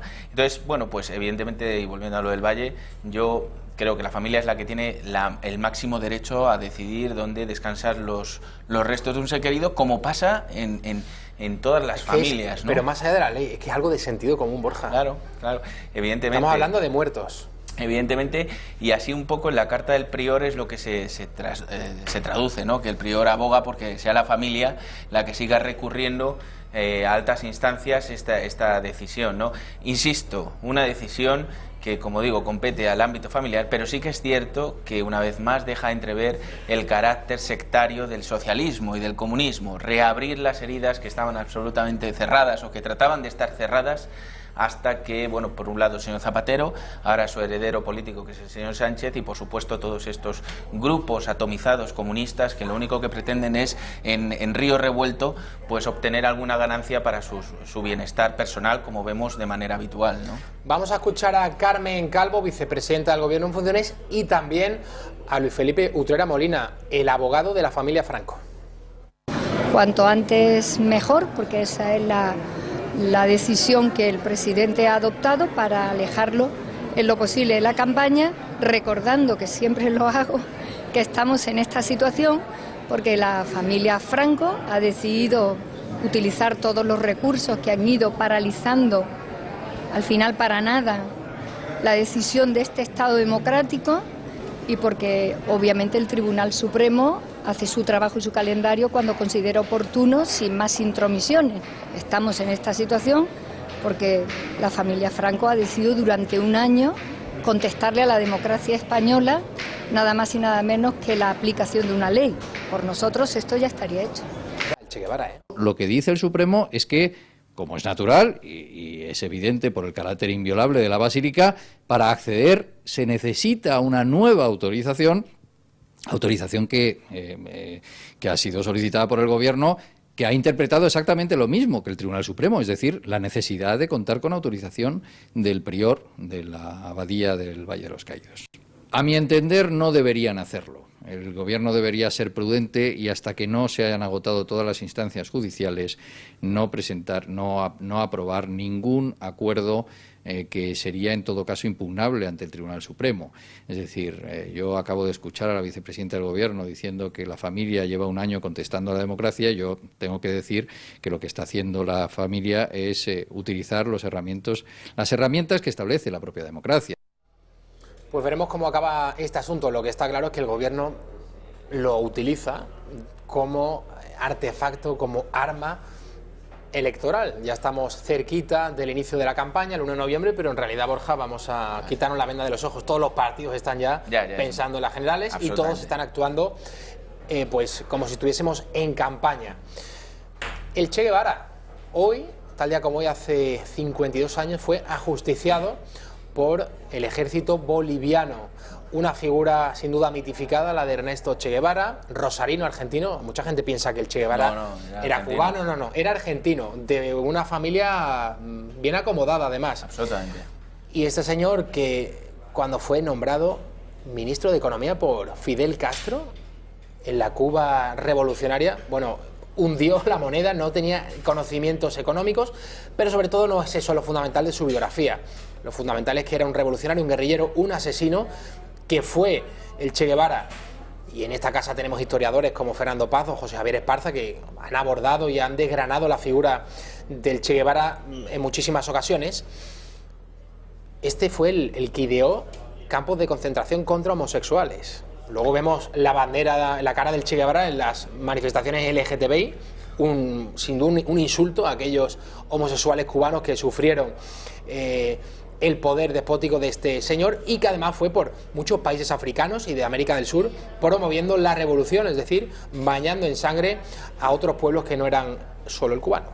Bueno, fue promoviendo la revolución y además fue huyendo de la típica purga comunista. Lo que hablaba yo antes de Rejón, el propio Che Guevara lo vivió en sus carnes con Fidel Castro cuando dejó de ser, digamos, su muñeco y su parapeto mediático. Pues Fidel Castro ya él mismo pues ya empezó a verle con otros ojos, y yo creo que el propio Che Guevara trató de buscar la revolución, como él decía, pero era simplemente buscar su propia riqueza personal en otros sitios, pero para evitar la purga de Fidel Castro. Pero recordemos que el señor Che Guevara, como tú bien has dicho, argentino, que mucha gente lo idolatra como parte de la fundamental de la revolución cubana, una revolución que acabó con un estado de bienestar, que podría tener sus contras, no digo que no, pero acabó con un estado de bienestar, y todos vemos lo que es Cuba hoy, desgraciadamente para muchos, pero para muchos españoles, que es que a mí me avergüenza como español ver que hay determinados segmentos de esta sociedad nuestra que nos ampara hoy en día, que aparecen, y elementos que aparecen venerando con camisetas y con una serie de odas al señor Che Guevara. El señor Che Guevara destruyó la vida de muchas familias españolas que buscaron un porvenir en Cuba. Recordemos que Cuba era, bueno, pues uno de los destinos principales para los emprendedores, pero pequeños emprendedores, gente que salía con poco dinero de España en unos tiempos en los que en España pues era duro, evidentemente estábamos viviendo una posguerra, y se fueron a Cuba a buscar una cierta prosperidad en un sitio en el que conocían el idioma, tenían lazos familiares, vínculos de civilización. Y por arte de birlo que el señor Che Guevara, junto a sus socios miserables de la revolución chavista, castrista, directamente expropiaron todas las propiedades que tenían los españoles, porque sí. Porque este es el espíritu que mueve la revolución comunista, esta que defienden unos cuantos. No la hemos visto, afortunadamente, porque todavía, y espero que dure mucho tiempo, el comunismo de Podemos y de sus adláteres no ha tenido posibilidad de gobernar en España. Pero esa usurpación de la propiedad privada es el modo de operación de todos los comunistas, ya sean de hace 70, 80 años como de ahora. Borja, hace unos años hizo un reportaje sobre el desembarco en Bahía de Cochinos, 1961, si no recuerdo mal, y hablé con Ángel de Fana, un cubano exiliado en Miami, que estuvo en la CIA y que estuvo en Bolivia, en el momento en el que el ejército boliviano mató a Ernesto Che Guevara. Y me contó una cosa muy curiosa. ¿Cuáles fueron las últimas palabras del Che Guevara? ¿Qué fue lo que les dijo a esos militares bolivianos cuando les vio? No disparen, soy el Che Guevara y valgo más vivo que muerto. Es decir, que yo no pongo en duda que para algunos sea un héroe y que fue muy valiente, pero en este momento concreto no demostró arrojo, ni gallardía, ni valentía alguna. No, fue un asesino. El Che Guevara fue un asesino que, lo que yo lamento como ciudadano del mundo, vamos a decirlo así, que a la ONU en un momento dado le diera voz a este señor delante de tantos telespectadores y delante de tantos países, y que encima justificara los asesinatos que habían cometido en pro de la Revolución Cubana. Me parece una barbaridad que no debería repetirse, y me parece uno de esos hechos lamentables que ni siquiera deberían quedar reseñados en ningún tipo de historia, de parte de la historia. Borja, desgraciadamente quienes siguen dándole pábulo al Che Guevara son comunistas españoles como Alberto Garzón, lo que ha escrito hoy en las redes sociales, en Twitter. Vamos a verlo, porque Garzón le echa mucho de menos. Dice: fue asesinado hace 52 años, pero su memoria sigue iluminando con fuerza los horizontes de muchos pueblos del mundo. Hasta siempre, Ernesto Che Guevara.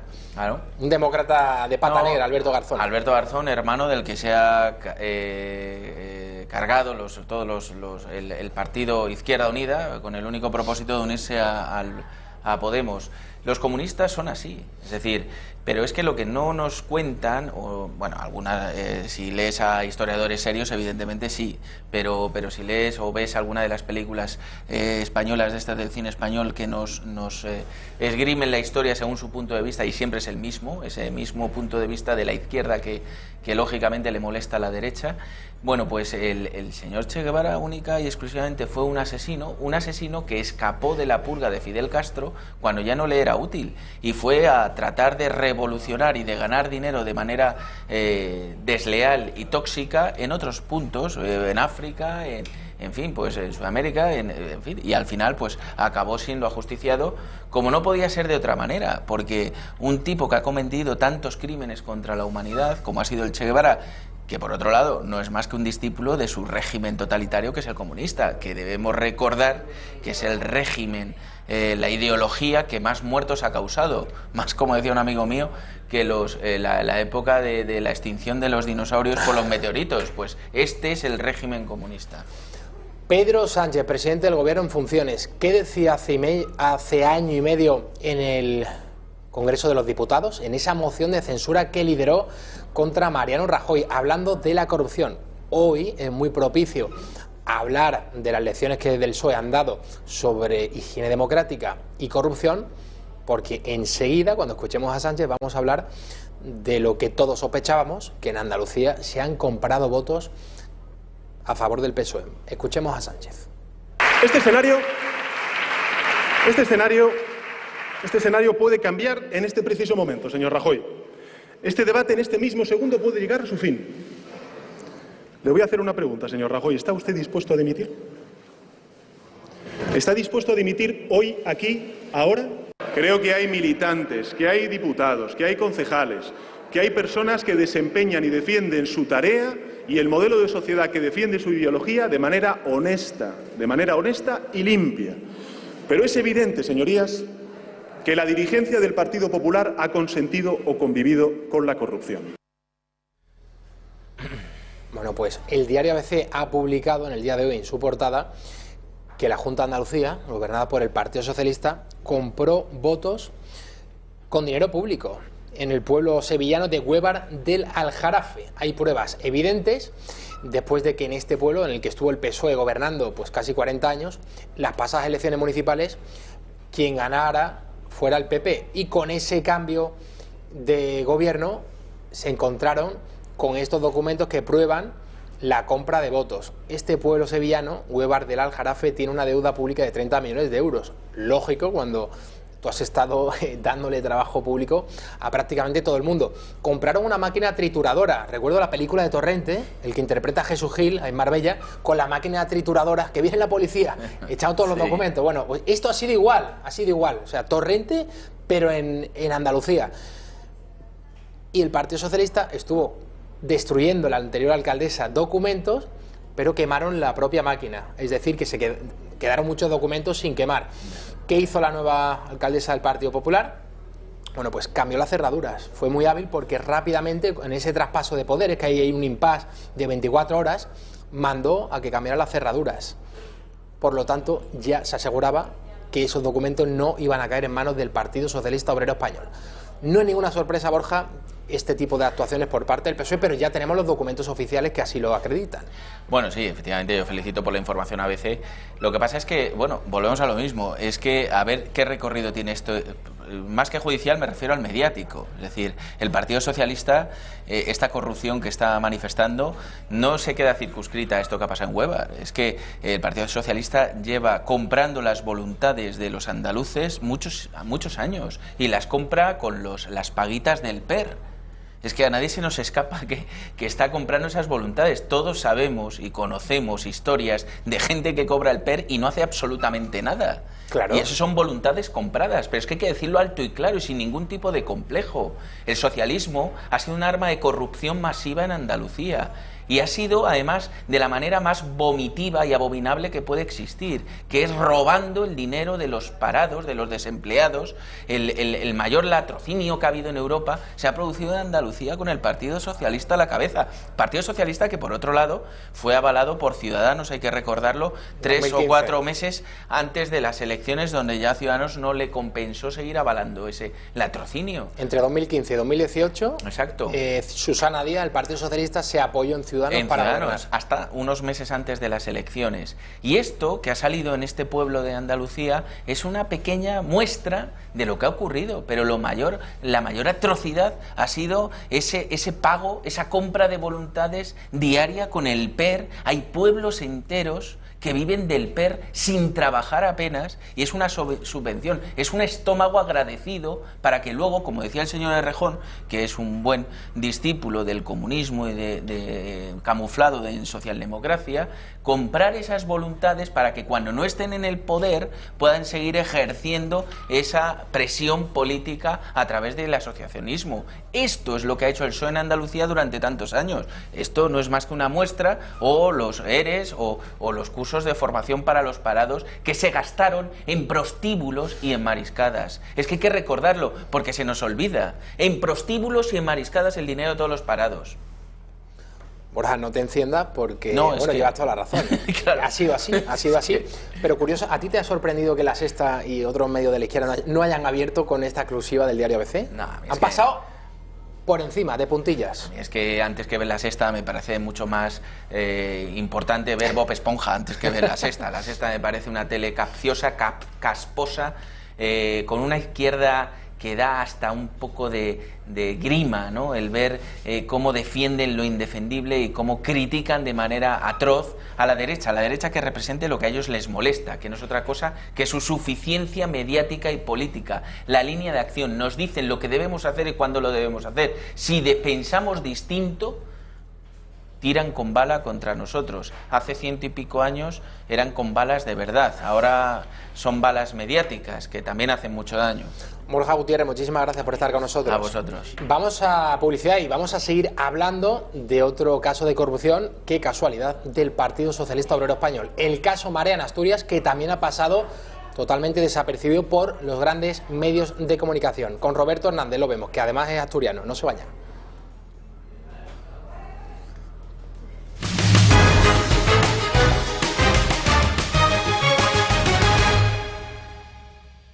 Recta final de la redacción abierta, 8 menos 20 de la tarde, don Roberto Hernández Granda, muy bienvenido. Buenas tardes, Javier. Periodista y asturiano, por lo tanto, gran conocedor de las corruptelas varias que han tenido lugar en el Principado. Sí, señor. Caso Marea, ayer entraban en prisión ¿quiénes entraban en prisión? Pues el exconsejero de Educación, su número 2, una funcionaria y 2 empresarios. Esto que no hemos escuchado, Roberto, en los grandes medios, se trata del mayor caso de corrupción de Asturias. Pues sí, no hemos escuchado porque el PSOE tiene una cosa que es un aparato de propaganda y mediático extraordinariamente potente, además de unas filas férreas, es que el que se mueve no sale en la foto, como se decía, pero en Asturias sí que a esto se le ha dado, bueno, bastante publicidad, bastante bombo informativamente, pero claro, no dejan de ser en los medios autonómicos, pero es cierto, esto se ha venido gestando ya a lo largo de los años. José Luis Riopedre, que fue exconsejero de Educación, está aludiendo a problemas de salud, tanto mentales como físicos, para intentar evitar la cárcel. Sin embargo, no tenía esos problemas para evadir fondos públicos de educación a bolsillos privados, que era, bueno, lo que iba destinado a la educación, pues se lo quedaban ellos, se lo quedaba el partido. En Asturias hay que entender, hay que matizar que salvo un breve periodo con Sergio Marqués del PP, siempre ha gobernado el PSOE durante décadas. Entonces, decía Mario Vargas Llosa hace poco que un país no se jode en un día. Ya, pero una comunidad autónoma sí se puede joder a lo largo de 40 años casi o de décadas, naturalmente, como pasó en Andalucía, es cierto. Entonces, en Asturias, tantos años de socialismo ha creado su propia red clientelar, su propia red de chanchullos, y eso inevitablemente lleva también hacia la corrupción y hacia, bueno, y hacia muchas de las cosas que están saliendo ahora a la luz, y que es bueno que desde medios nacionales también se le dé un poco de pábulo informativo, porque bueno, no se escucha mucho. Yo estuve buscando en otras cadenas nacionales y la verdad es que no hay noticias sobre Asturias, como si no existiera. Bueno, pues efectivamente este es el caso Marea, que no hemos escuchado en otros grandes medios de comunicación. Lo de Andalucía, que lo hemos comentado antes con el que fuera alcalde de Brunete, con Borja Gutiérrez. Tremendo. Es lo que más o menos siempre hemos sospechado que sucedía, pero ya había papeles, o sea, es decir, compra de votos. El PER, que ese es la ayuda, el subsidio agrario a quienes están trabajando en el campo, que por hacer un determinado número de peonadas, luego te pagan durante el resto del año, que no estás trabajando, pues una paguita. Y entonces estos chicos trabajan en negro, en B, se dedican a otras actividades, y entonces ahí tienes un voto cautivo que a lo largo de las últimas décadas, así, lógicamente, ha ganado siempre el Partido Socialista. El voto cautivo, yo creo que es lo que lastraba y a la vez lo que daba el funcionamiento a la maquinaria de engrase del PSOE. Yo tengo amigos en Andalucía que, de hecho, antes venía aquí, hablé con ellos y me decían, bueno, es que esta panda de sinvergüenzas que han estado aquí durante décadas no se va a limpiar de un día para otro. Es terrible y van a seguir saliendo muchas cosas. Y por eso, Javier, por todo esto que ahora está saliendo, se enfadaron tanto cuando perdieron el sillón, cuando perdieron las elecciones, hasta el punto de que azuzaron a la gente para que fuera a rodear el Parlamento andaluz, porque según ellos llegaba el fascismo, llegaba Vox, las mujeres peligraban, y lo que realmente peligraban era este tipo de el chiringuito. Claro, por eso se cabrearon tanto y por eso, bueno, aquella anormalidad democrática de ir a protestar por unos resultados electorales en la calle, ¿no?, rodeando un parlamento. Vamos a ver qué sucede el 10 de noviembre, pero lo que está claro es que quien gane esas elecciones generales, quien forme gobierno, se va a encontrar con un escenario económico al menos complicado. Yo tampoco quiero ser apocalíptico, pero al menos complicado. Es lo que están diciendo prácticamente todos los economistas y sobre todo los últimos meses los distintos indicadores económicos, la matriculación de coches, el propio paro, la afiliación a la Seguridad Social. Todos esos datos, pues al final hacen indicar que lo que viene no va a ser bueno ni muchísimo menos. Vamos. Lo que sería importante, Javier, es identificarlo, analizarlo y poner cuanto antes las medidas. Es decir, saber que si viene una crisis, anticiparse y no decir negarla, como hacía Zapatero, decir que estamos en la Champions League de la economía y mientras tanto va creciendo y agravándose, ¿no? Si al menos los economistas lo saben, que se empiecen ya a tomar las medidas. No vale esconder la cabeza debajo de la tierra como la avestruz y negarlo. Hoy ha hablado el presidente de la COE, el señor Garamendi. Vamos a escucharle. Cuidado con ser catastrofistas, porque los inversores, el 70% de la deuda española, el 70%, somos el segundo país con deuda exterior más grande del mundo, después de Estados Unidos, desde el punto de vista del porcentaje. Es que nuestros inversores son extranjeros, es que el mundo está globalizado, es que los inversores de nuestras compañías son señores, pero son las viudas de Escocia, y son fondos, son gente que ahorra y que viene a España porque cree en este país. Cuidado que seamos los españoles los primeros que digamos que este país no merece la pena. Es decir, es que tenemos obligación de hablar bien de nuestro país. Vamos a ver el siguiente vídeo, Roberto, sobre la brecha entre ricos y pobres que se va agrandando. Y luego vamos a ir con las posibles soluciones a la economía española. Las heridas de la crisis no han terminado de curar del todo y es que cada vez es más notable la diferencia económica entre los países que formamos Europa. Unos han crecido mucho y otros directamente se han estancado. ¿Y cuáles son los que más beneficios han sacado desde 2007 a 2017?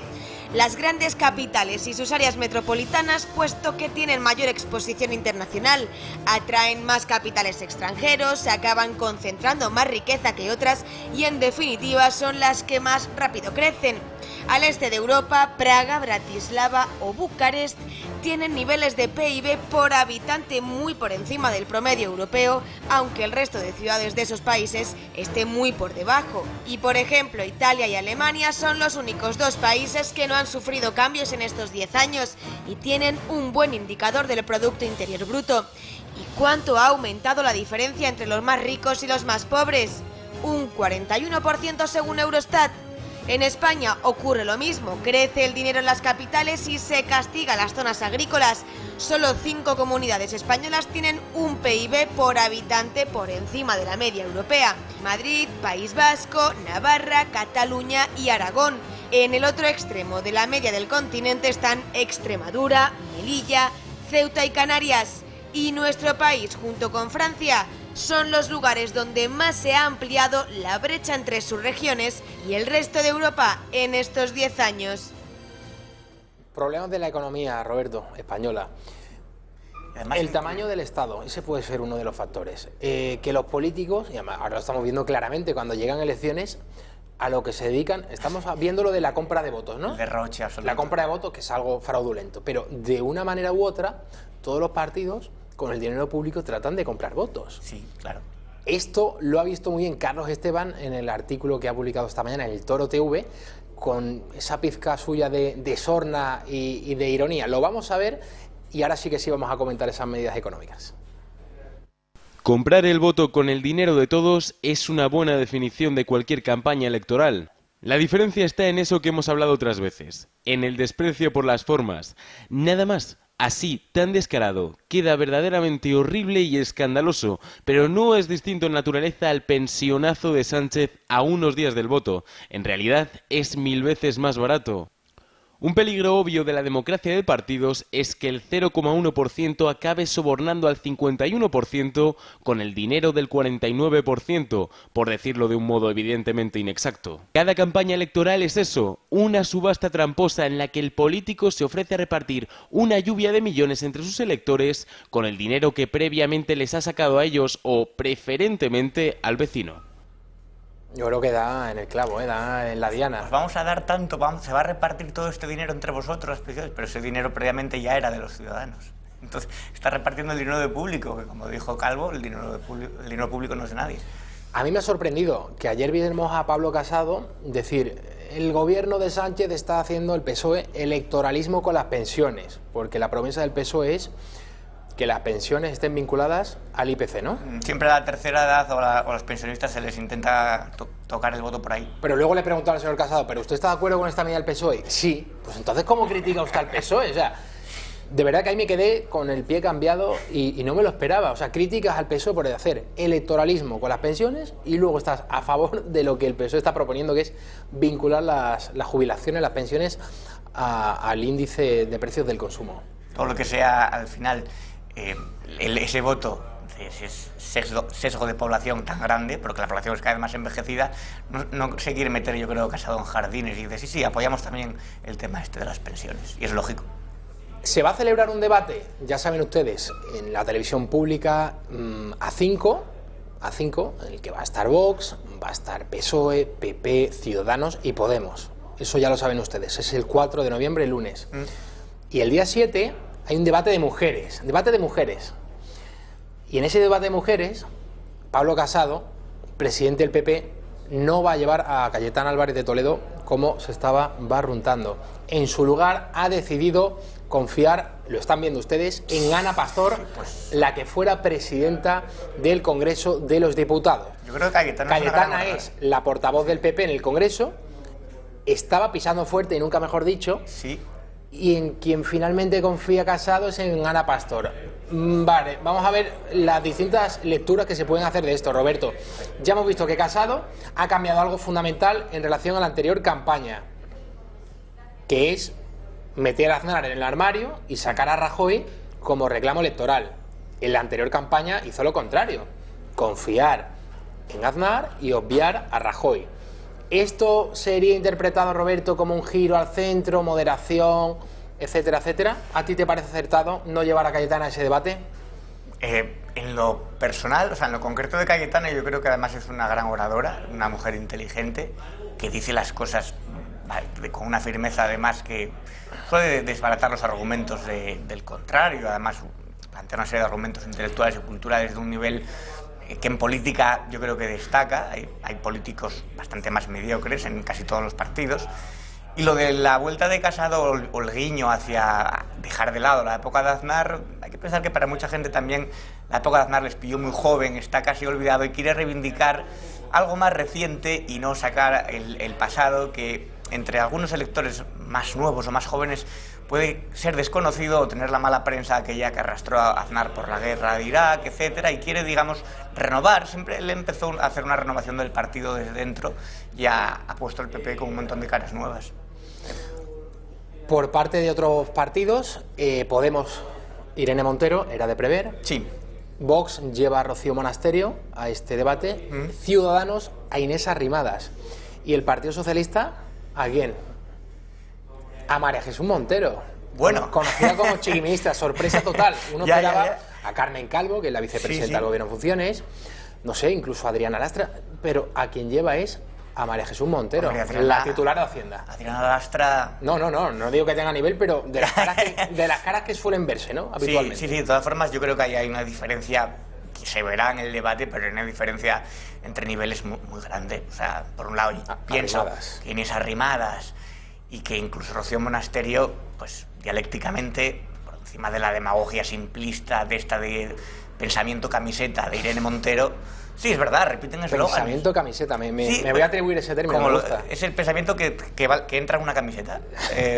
Abajo el patriarcado, o la camiseta del Che. Antes que hablabais de lo del Che, es el pensamiento ese. Yo con 16 años tenía una camiseta del Che. El problema Don Roberto, ¿qué me hizo usted? ¿Ha visto usted la luz? Se cayó del caballo a tiempo. Pero creo que, claro, que quien más y quien menos luego madura, ve otras cosas. Antes es puro desconocimiento, ¿no? Pero el problema es que cuando ya tienes una edad y sigues como Garzón e Iglesias poniendo los tuits estos, reivindicando al Che Guevara, y que yo pienso que se dirigen a un público de ese fragmento de edad, 18, 19, que tienen poca idea histórica, poca idea cultural y que les mola el pensamiento camiseta.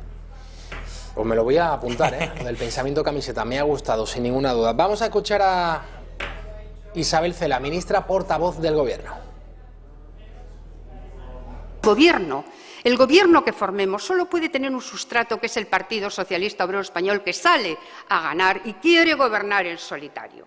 Y tenemos toda la fuerza de la historia, lo que supone ser de un partido centenario, que ha sabido y que ha demostrado cómo ha de gobernarse este país, porque lo conoce, y además tenemos todos los proyectos, todos los programas y los equipos.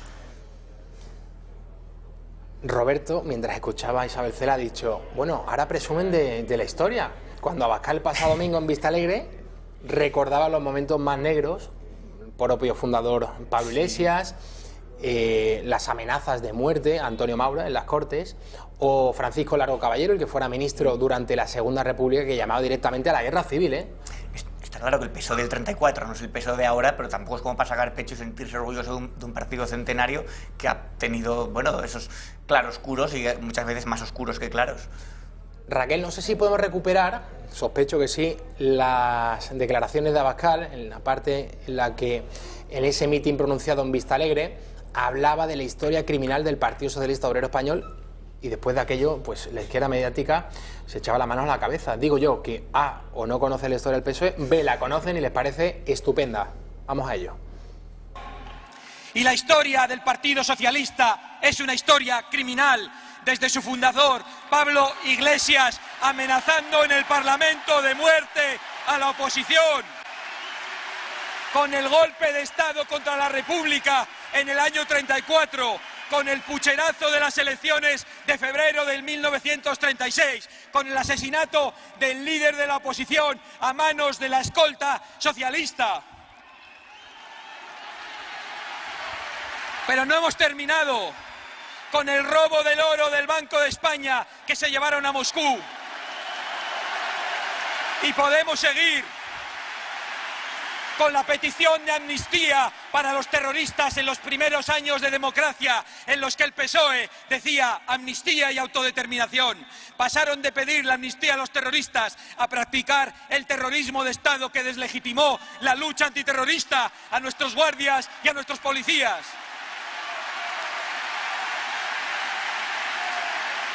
Y por si fuera poco, el Partido Socialista ha sumado a esa historia criminal la corrupción, el latrocinio, los seres que todavía se están juzgando en Andalucía y no sabemos si se juzgarán a tiempo. La legalización de las marcas políticas de ETA con las presiones al Tribunal Constitucional. El pacto con los golpistas que dieron el golpe en Cataluña para hacer una moción de censura al Gobierno de España. Esa es la historia del Partido Socialista. Pues ahí está, ¿no? Un breve repaso a los... Son 140 años, ¿no?, de historia del Partido Socialista. Porque esto viene a raíz, yo creo, de un tuit del PSOE que sacaba en pecho y que además que decía que a Abascal les daba asco y repugnancia o algo así en la cuenta oficial del PSOE. De todas formas, para deslegitimar al PSOE tampoco hace falta retroceder tanto hoy en día, como bien ha dicho, mirando lo que pasa en Cataluña con Iceta, que es incapaz de apoyar la moción de censura a Torra, o lo que está pasando en el País Vasco y en Navarra, ya tienes de dónde atacar al PSOE. Eso es el PSOE de ahora, el de ayer es el de los seres fraudulentos, bueno, ese también es el de ahora en realidad. Sí. Pero poco se habla del episodio histórico durante la Guerra Civil de haber enviado a Stalin, a la Unión Soviética, las reservas del oro del Banco de España. Jamás se han responsabilizado de aquello. Bueno, algunos líderes socialistas como Indalecio Prieto y Negrín, algunos escaparon muy bien, ¿eh? Sí, no, claro, no respondieron de eso y sin embargo en Stalin se movieron, o sea, en España se movieron los asesinos de Stalin como Pedro por su casa, enviados directamente desde Moscú y que hacían purgas, más que, como decían ellos, para matar fascistas, se mataban entre ellos, a los del propio partido, que no eso, los metían en vereda, les llamaban al orden y desaparecían en un sótano, desaparecían en una cuneta, en un paredón. Don Roberto Hernández Granda, muchísimas gracias por estar otra semana más con nosotros en la Redacción Abierta. A ti, Javier. Nos marchamos, como siempre, le dejamos con Pulso Económico con Xavier Horcajo. Volveremos mañana a las 6 de la tarde. Antes de que nos vayamos, dar las gracias a Miriam Olivas, que es la redactora que ha estado con nosotros el último año y medio. Darle las gracias porque es una grandísima profesional que ha tenido siempre la mejor actitud, no ha tenido una mala palabra ni conmigo ni con el resto de compañeros, y que gracias a ella, y también a Raquel San, por cierto, este programa sale a diario. En fin, que en eltorotv.com tienen la mejor información y los mejores análisis. Volveremos mañana a las 6. A las 12:30 lo hará Miguel Gutiérrez. Recuerden que si están hartos de la corrección política, este es su programa. Hasta mañana.